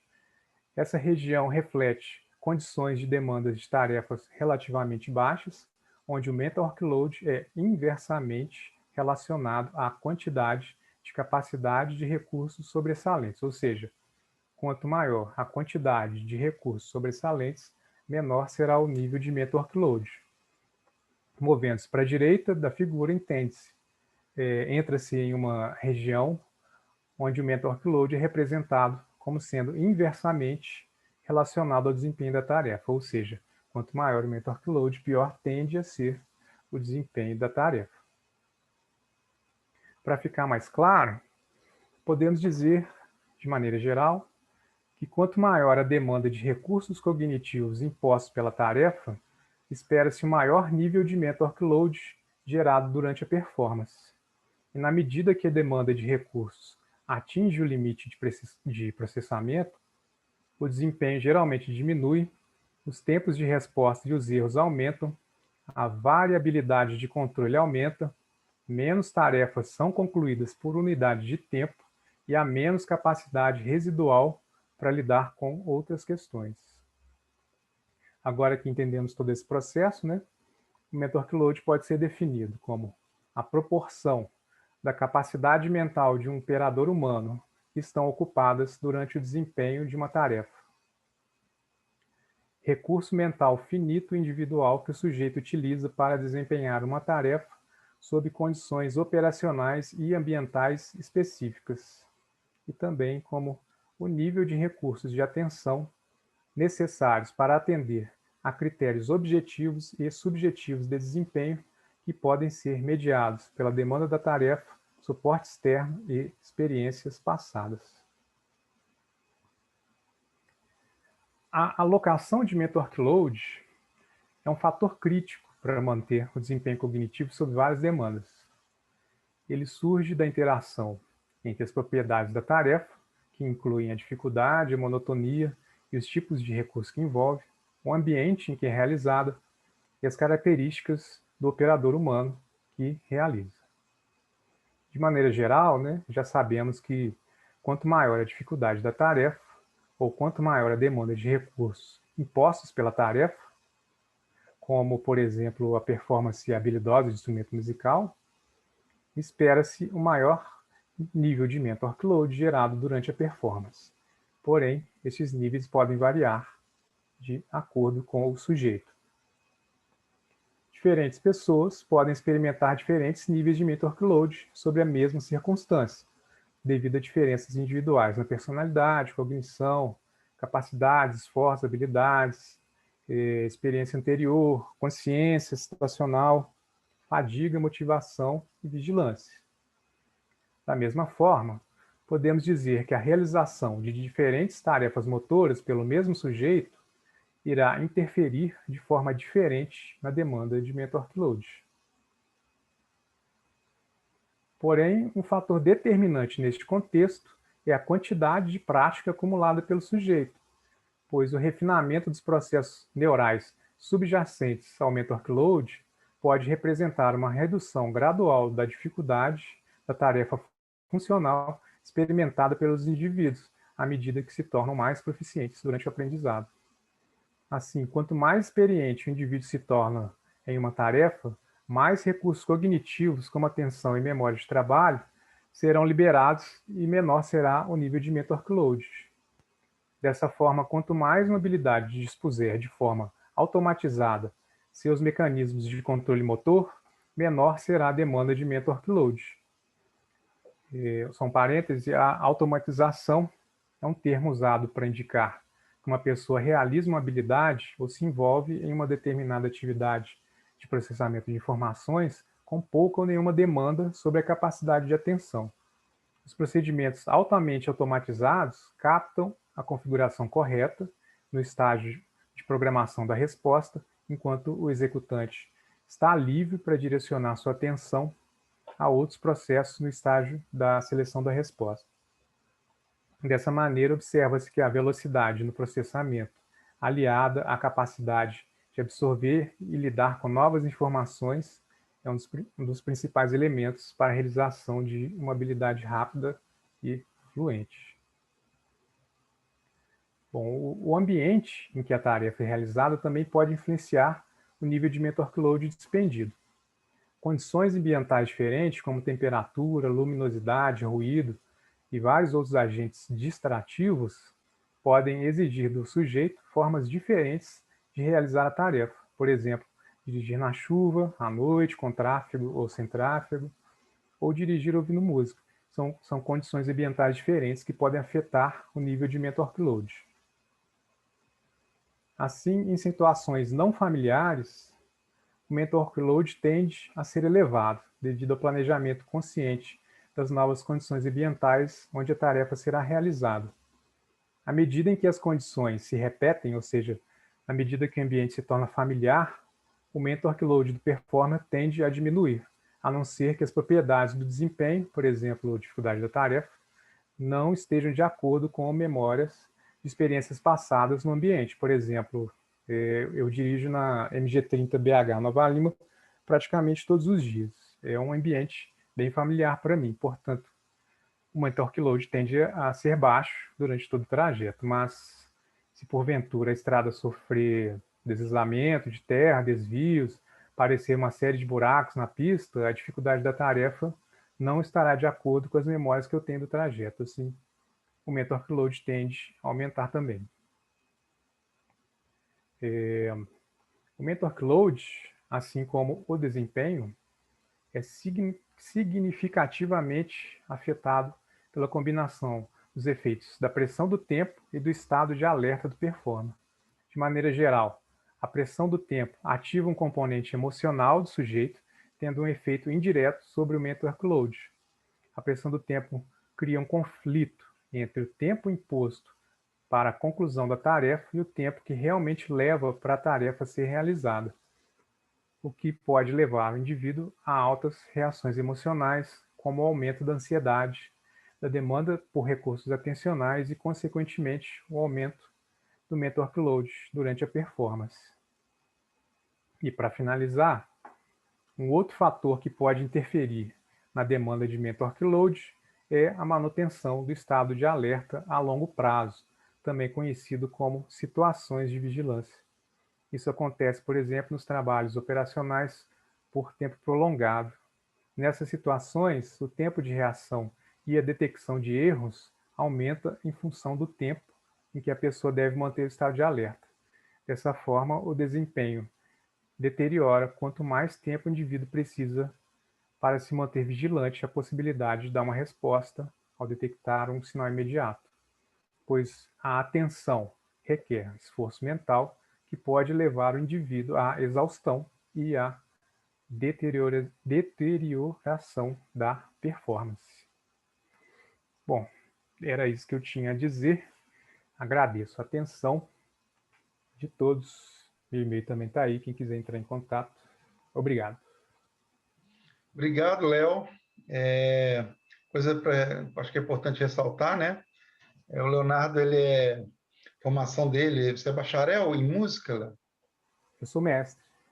Não, eu sei que você é mestre, mas a sua graduação, sua formação básica? É contrabaixo, música contrabaixo. Então, ele tem a formação em música em contrabaixo, né? Ao longo da formação básica dele, ele não teve contato nenhum com nada de comportamento motor, nada de aspectos biológicos, né? Nada em relação a neuro. Então, o grande desafio do Léo, quando a gente vê uma apresentação dessa qualidade, é a gente entender todo o processo de aquisição de conhecimento que ele passou, né? Ele teve que incorporar muita coisa, incorpora muito bem. Ele estuda mental load no controle motor do contrabaixo. Ele não deu, nós não chegamos no projeto dele aqui, né? Mas parabenizo o Léo pela apresentação, não só por si só, mas pela trajetória que você teve que passar para chegar nessa capacidade de discutir essas questões, né? Então, isso é muito interessante. Já falei com você que você vai fazer diferença no Brasil em termos de pesquisa e ensino de habilidades na música, né? Na interpretação, como é que se controla, e depois até como é que se ensina. Porque não tem, né? Não tem ninguém fazendo isso. Você está com uma proposta muito legal. Bom, obrigado, agradeço demais. Espero não ter falado nenhuma besteira, né? Porque não teve nada, não teve nenhuma imprecisão, né? Nenhuma imprecisão. Eu acho que você foi muito bem. Vou abrir questões aqui para o Léo. Enquanto o pessoal vai mandando aqui, o Mauro tinha perguntado sobre possibilidade dos slides. Eu acho que vai facilitar, Mauro. E realmente, como nós combinamos aqui no chat, eu vou postar essa reunião. Você vai ter acesso aos slides via YouTube. E como nem todos acompanham lá no Instagram, achei super interessante como é que você chegou na gente. Depois você digita aí, por favor, me explica aí como é que você chegou nessa reunião aqui. Foi interessante, fiquei curioso. E aí eu disparo um e-mail para todos falando o link onde vai estar no YouTube, nosso canal lá, essa apresentação. Vocês vão ter acesso aos. E outra coisa também, se tiver alguma dúvida, alguma coisa, o e-mail vai estar lá ao final. Manda um e-mail para o Léo, manda um e-mail para a Natália, que vocês terão acesso a eles, tá? Então, aqui, ó, a Natália falou parabéns pela apresentação, professor Léo. Você vai investigar o mentor load no seu projeto de doutorado? Como é que você usa isso na música? Bom, no meu projeto, eu vou pegar, são 4 excertos de contrabaixo, né? Ou seja, 4 trechos musicais que nós compomos, né? Que representam 4 demandas técnicas distintas. E são 4 técnicas que são usadas recorrentemente no repertório do contrabaixo. E essas técnicas, elas podem ser feitas de várias formas diferentes, que agora eu já não sei mais se eu posso chamar de técnica, né? Porque antes eu chamava de técnica, mas depois de uma discussão com o professor Guilherme eu descobri que não é técnica, então eu vou falar jeitos diferentes. Porque a própria formação do contrabaixo, ela é inconsistente nesse ponto, ela é diferente dos outros instrumentos das cordas orquestrais friccionadas, né? Teve um caminho ascendente, né? O contrabaixo ele seguiu algumas vertentes, então tem muita técnica diferente, várias possibilidades diferentes para tocar o mesmo excerto. Então a ideia seria pegar cada excerto desse e comparar duas formas diferentes de realizá-lo e medir o nível de mental workload e comparar esse nível entre as técnicas. Então, a gente vai, como é que você vai medir? Através de medidas eletroencefalográficas, né, no EEG.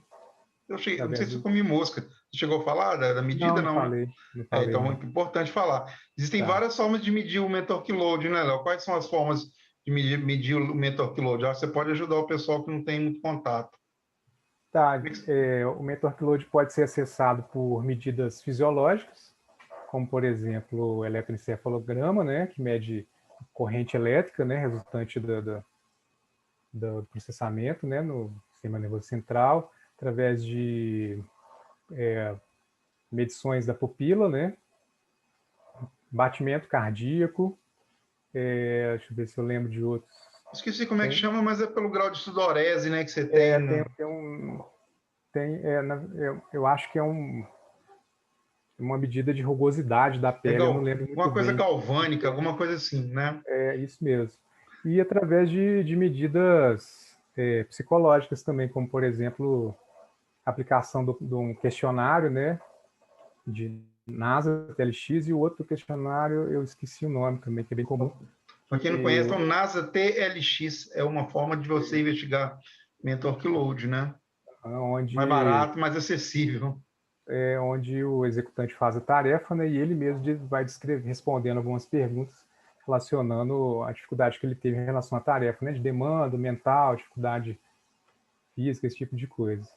Um exemplo assim, do Léo a gente vai usar o EEG, né, eletroencefalografia, e ele vai pedir, por exemplo, a pessoa usar uma técnica alemã e uma francesa de utilização do arco, né? E nós vamos ver qual dessas duas técnicas geraria maior mental workload para eles a partir das medidas encefalográficas que a gente tem.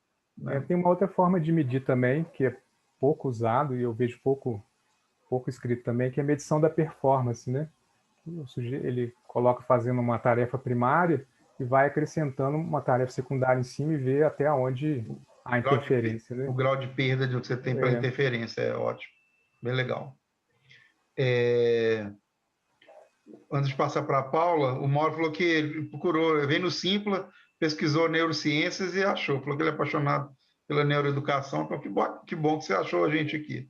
Que legal. E que fique aí com a gente. Né? Nós vamos ter mais todo mês essa reunião.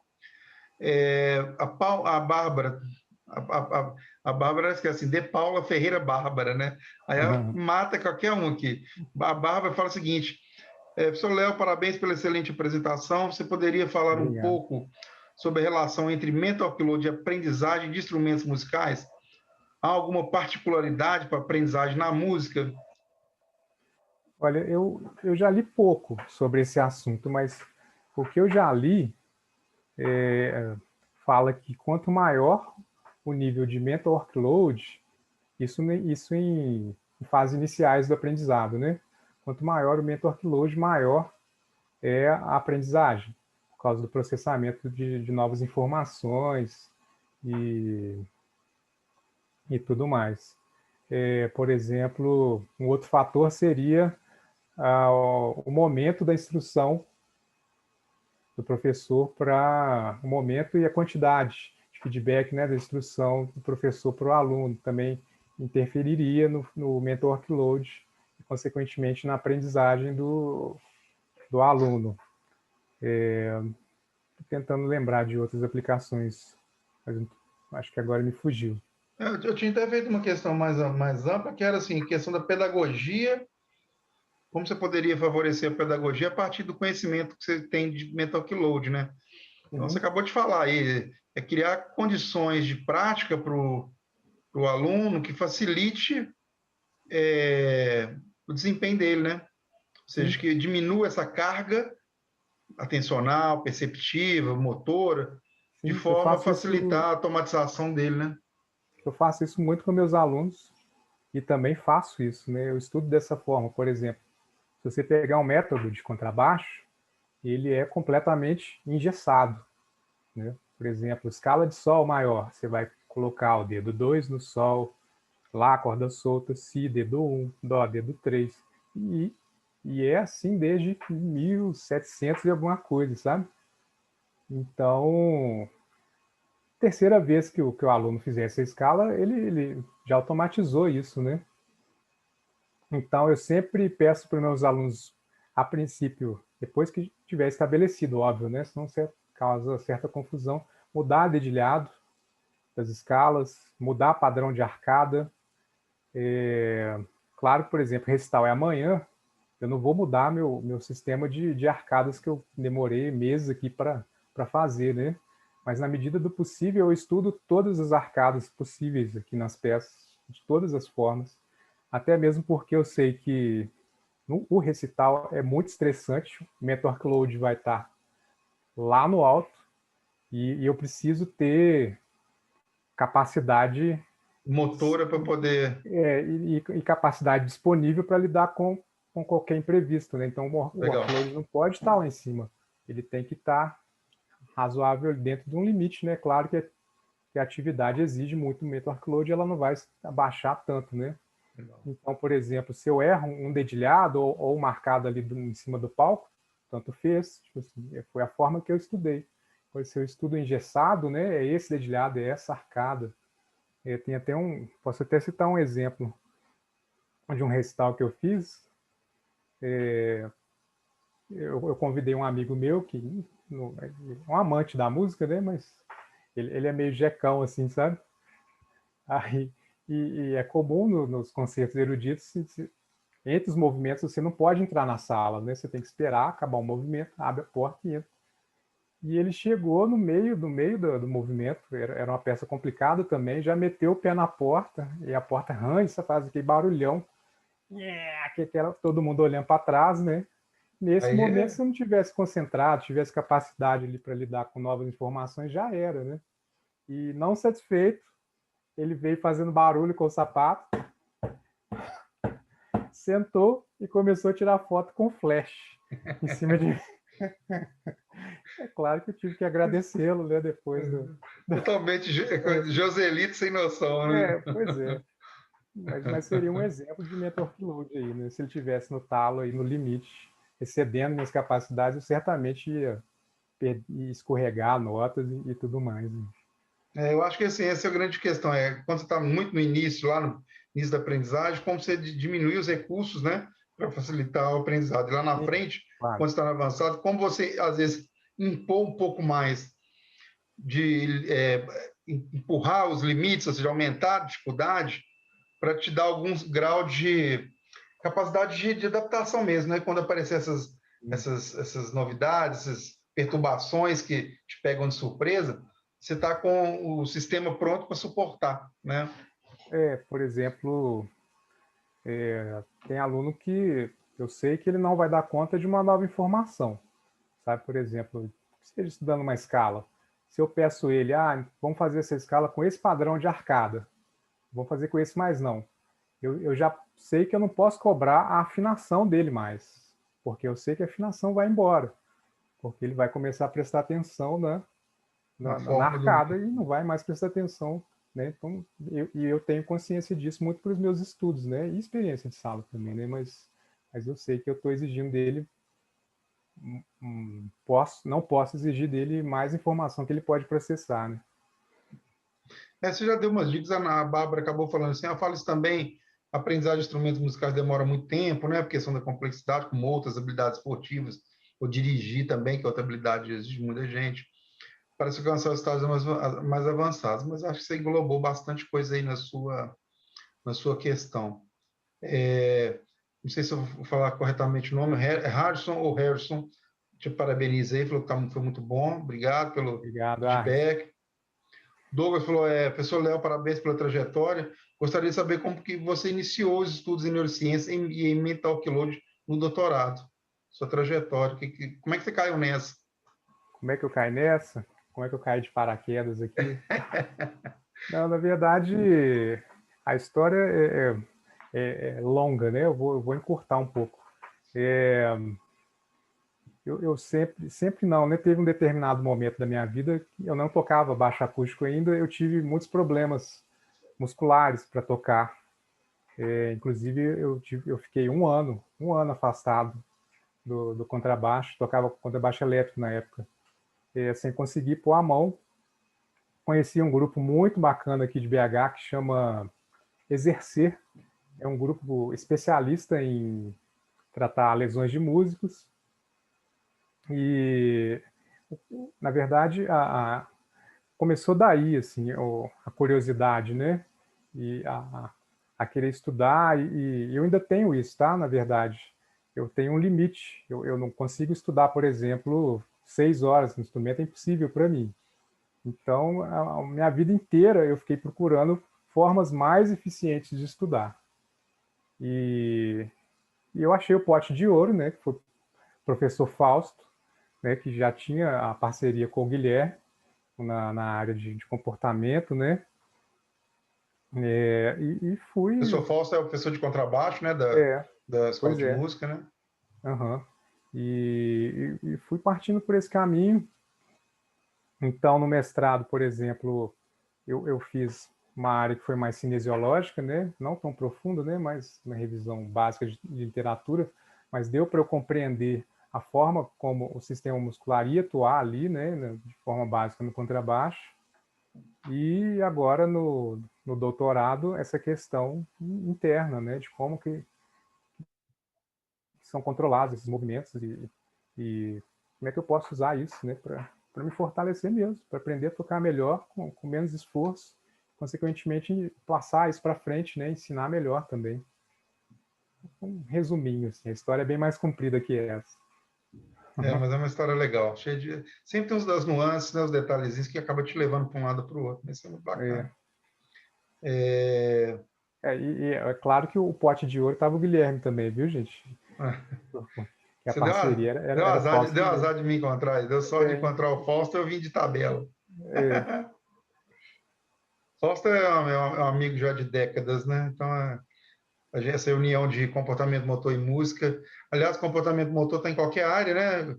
Pode pegar uma hora da pedagogia, comportamento motor está na escrita, comportamento motor está na fala, comportamento motor está no comportamento dentro de sala de aula, como está na música, como está na medicina, como está lá lá em cima na estação internacional, lá no espaço, né? Ou seja, comportamento motor é estudado em várias áreas.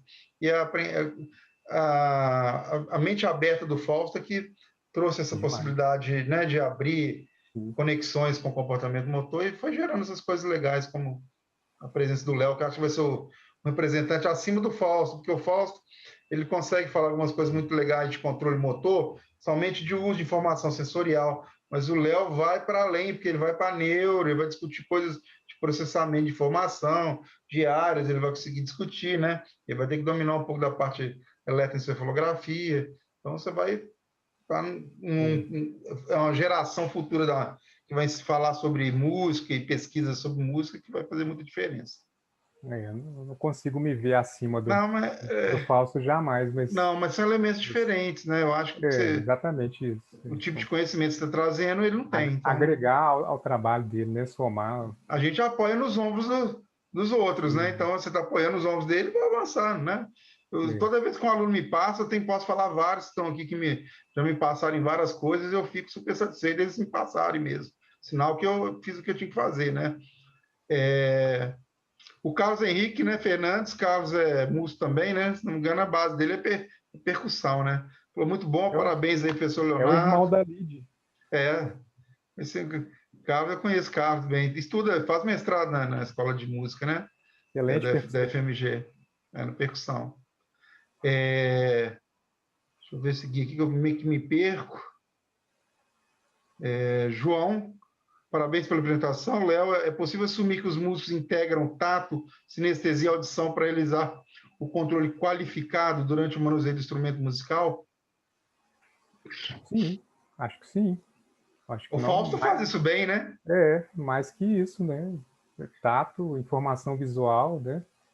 Sinestésica, proprioceptiva. Agora eu vou responder para o João, porque assim, a minha aproximação. Eu era muito amigo do Fausto, que eu dava aula de natação para o Fausto na academia. Nós somos amigos, né? Ele sempre foi uma referência minha acadêmica. Ele falou assim: estudei lá nos Estados Unidos, estudei, fiz meu mestrado em Iowa, depois estudei não sei aonde, na Geórgia. Eu sempre disse, poxa, cara, deve ser interessante isso, né? Eu lá na beirada da piscina, nem sonhava muito com o meio acadêmico, mas ele foi um cara que me inspirou. Depois fui para o meio acadêmico estudar, e ele foi um dos que me inspirou.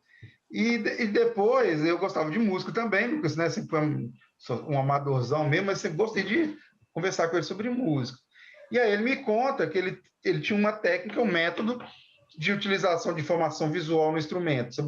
Você ter pontos de referência visuais no instrumento. Para quem não conhece, o contrabaixo do Léo, né, é um instrumento muito grande, né?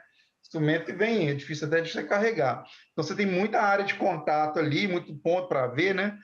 E o Foster, ele criou um método de busca visual, busca tátil, onde você encostar no instrumento, para poder melhor afinar, né? Ou seja, você parar no ponto certinho. E quem toca violão, sabe? Você tem ali uma casa, né? Você tem dois traços, onde você parar o dedo ali, a frequência é a mesma. Então você tem uma chance ali de um espaço para erro, né? Espacial que é muito maior. Sim. No contrabaixo, que o instrumento dele é não temperado, ou seja, é igual no violino, um milímetro para cima, um milímetro para baixo, você desafinou. Então, é um desafio enorme de controle motor para quem está tocando, né? Então, ele criou esse método, mas ele não tinha como medir. E aí, nas nossas conversas e tal, na base da amizade, ainda tinha um professor do ISEX, o Maurílio, que mexia com a parte de processamento de sinais, juntou os três, montamos um experimento, que saiu no artigo de 2007, que é quando você integra a visão, integra o tato, melhora a afinação dos contrabaixistas, mesmo os experientes, né? Então, a pergunta do João assim, a melhor forma de se desempenhar é aprendendo a integrar informações sensoriais, né?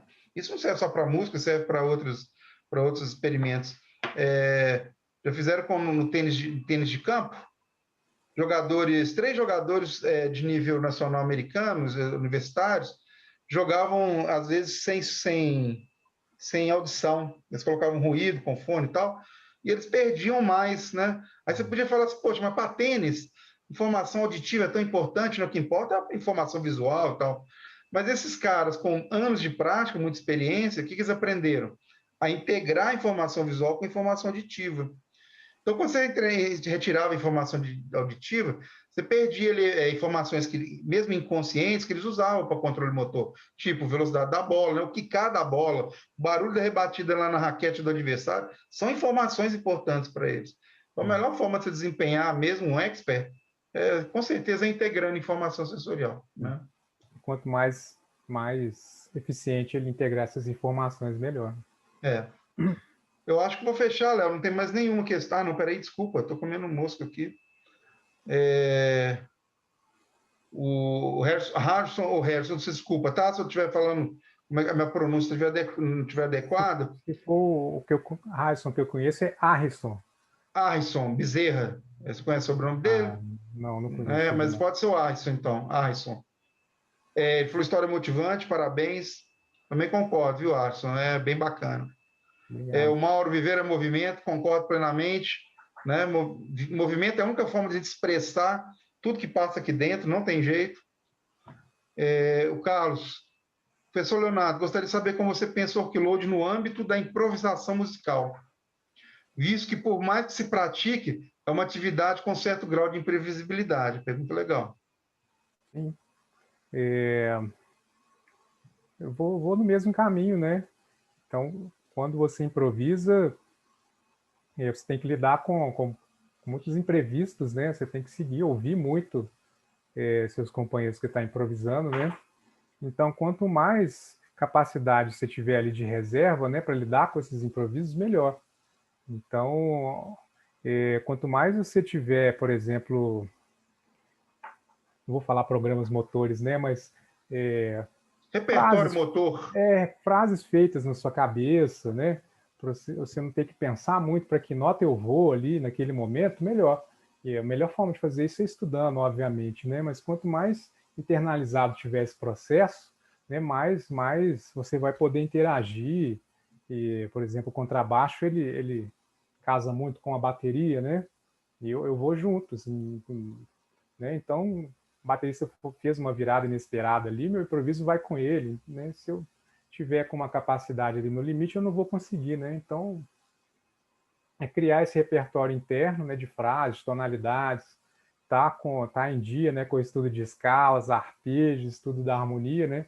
Que, obviamente, sem conhecimento é difícil improvisar, né? Tem até aqueles que nunca estudaram, por exemplo, Arthur Maia, né, grande contrabaixista. Eu tive o prazer de conhecê-lo, ele não sabia falar uma escala de dó maior, assim, mas aí quando ele pegava o contrabaixo, ele destruía, porque ele não passou por esse caminho teórico, mas o treinamento que ele teve prático foi absurdo, né? Sem contar que ele cresceu vendo o tio dele, que é o Arthurzão, né, esqueci o nome dele, o Maia também, que tocava com Elis Regina, por exemplo. Então, a informação que ele tinha ali, né, o conhecimento prático era muito grande. E ele mesmo fazia isso. Quando ele improvisava, ele cantava. Ele falava que a única forma que ele sabia improvisar era cantando. Que aí ele ia fazendo com os dedos a mesma coisa que ele fazia com a voz, sabe? Mas teve um treinamento muito grande, né? Então, quanto mais seu workload tiver sob controle ali, né? Acho melhor. Eu não sei se o que eu estou falando vai somar contigo, se eu estou falando coisa, se eu não estou falando bobagem, mas quando você pega aqueles 3 estágios do processamento, né? A identificação do estímulo, depois a tomada de decisão e a parte da resposta motora, que são organizar os comandos, quanto mais tiver, não sei se só fala caminho por aí, mas quanto mais repertório motor, ou seja, mais possibilidade de resposta motora você tiver gerado, mais você pode alocar atenção para a percepção, né? Porque como o ambiente está mudando o tempo inteiro, você está trocando ali com os outros músicos, né? Você tem capacidade de alocar recurso ali na parte perceptiva, porque na parte motora vai sair mais no automático, né? Mais natural. Seria mais ou menos isso? Sim.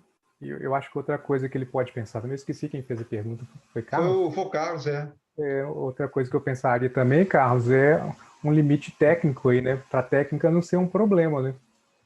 Eu pensaria em improvisar sempre pelo menos 1 ou 2 degrauzinho aí abaixo da minha técnica, né? Para eu não ter que levar a atenção para esse lado também, né? Dizem que a história do bebop, né, que é aquele jazz super complexo e tal, é que os caras saíram depois das grandes orquestras de Nova York e iam pro Harlem lá tocar nos bares, né? E aí os caras colocavam o nível lá em cima, só entrava quem conseguia, né? Ou seja, sem saber, estavam usando a ideia do mental quiloide, né? Eles colocavam o nível de execução tão alto que... Para eles era muito fácil, né? Mas tem muita gente que não entrava, né? Então os caras não iam para o improviso, né? Quem não dava conta não ia para o improviso, né? O nível estava lá em cima, né? Tem uma história engraçada até para contar. Se pode, tem tempo? É curta. Acho que tem, a gente gasta mais uns 5 minutinhos e a gente finaliza. Eu estava no ISB, né? ISB, que é o Encontro Internacionais de Contrabaixistas, né? E lá estavam o Victor Wooten, que é o atual gênio, né, do contrabaixo elétrico, eu acho que insuperável, imenso. Eu acho difícil encontrar alguém como Victor Wooten. E é Fusion, né? Jazz Fusion que ele toca. E estava lá também o Ron Carter, que é um jazzista experiente, velhinho, né? Assim, malandragem e tal. E teve uma noite que ele chamou o Ron Carter para uma jam no palco, tá lá improvisando, assim, 300 mil notas por segundo.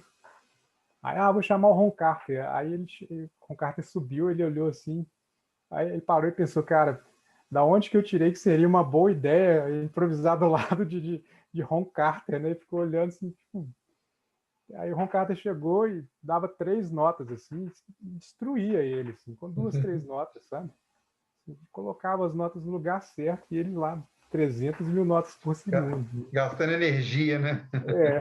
Exatamente. Legal.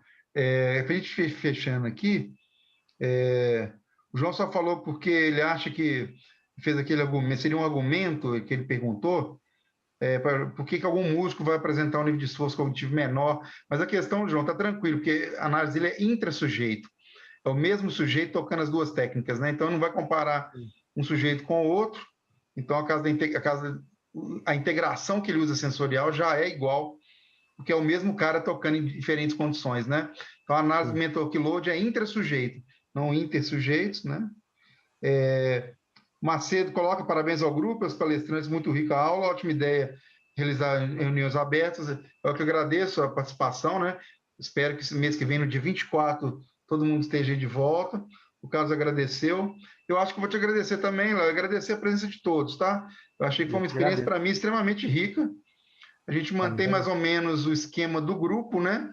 Mas com possibilidade de ser mais leve, algumas coisas menos puxada e tão tensa, igual às vezes é no grupo. A gente não precisa levar ninguém ao máximo, né? E aqui, bem gostoso, a gente divulga informações, a gente traz pessoas para acabar gostando, tendo afinidade com o que a gente estuda. Isso é muito legal, né? Então, eu vou agradecer você e agradecer a Natália também, ok? Eu que agradeço. Obrigado a todos aí. Pessoal, foi um prazer. Então, relembrando, eu vou colocar isso no nosso canal lá do YouTube, e quem estiver procurando alguma referência, alguma coisa, pode achar por lá, ou se ainda tiver dificuldade, tem um e-mail, né, ao final da apresentação, do Léo, da Natália, e vocês podem dar um contato, entrar em contato com eles, ou comigo mesmo, vocês fiquem à vontade, ok? Um abração para vocês, fiquem bem aí, se cuidem. Obrigado, mês que vem nós vamos estar de volta aí, foi muito legal, experiência muito boa. Um abração a todos. Tchau, boa noite. Tchau, tchau, boa noite. Boa noite. Tchau, tchau para vocês. Se cuidem.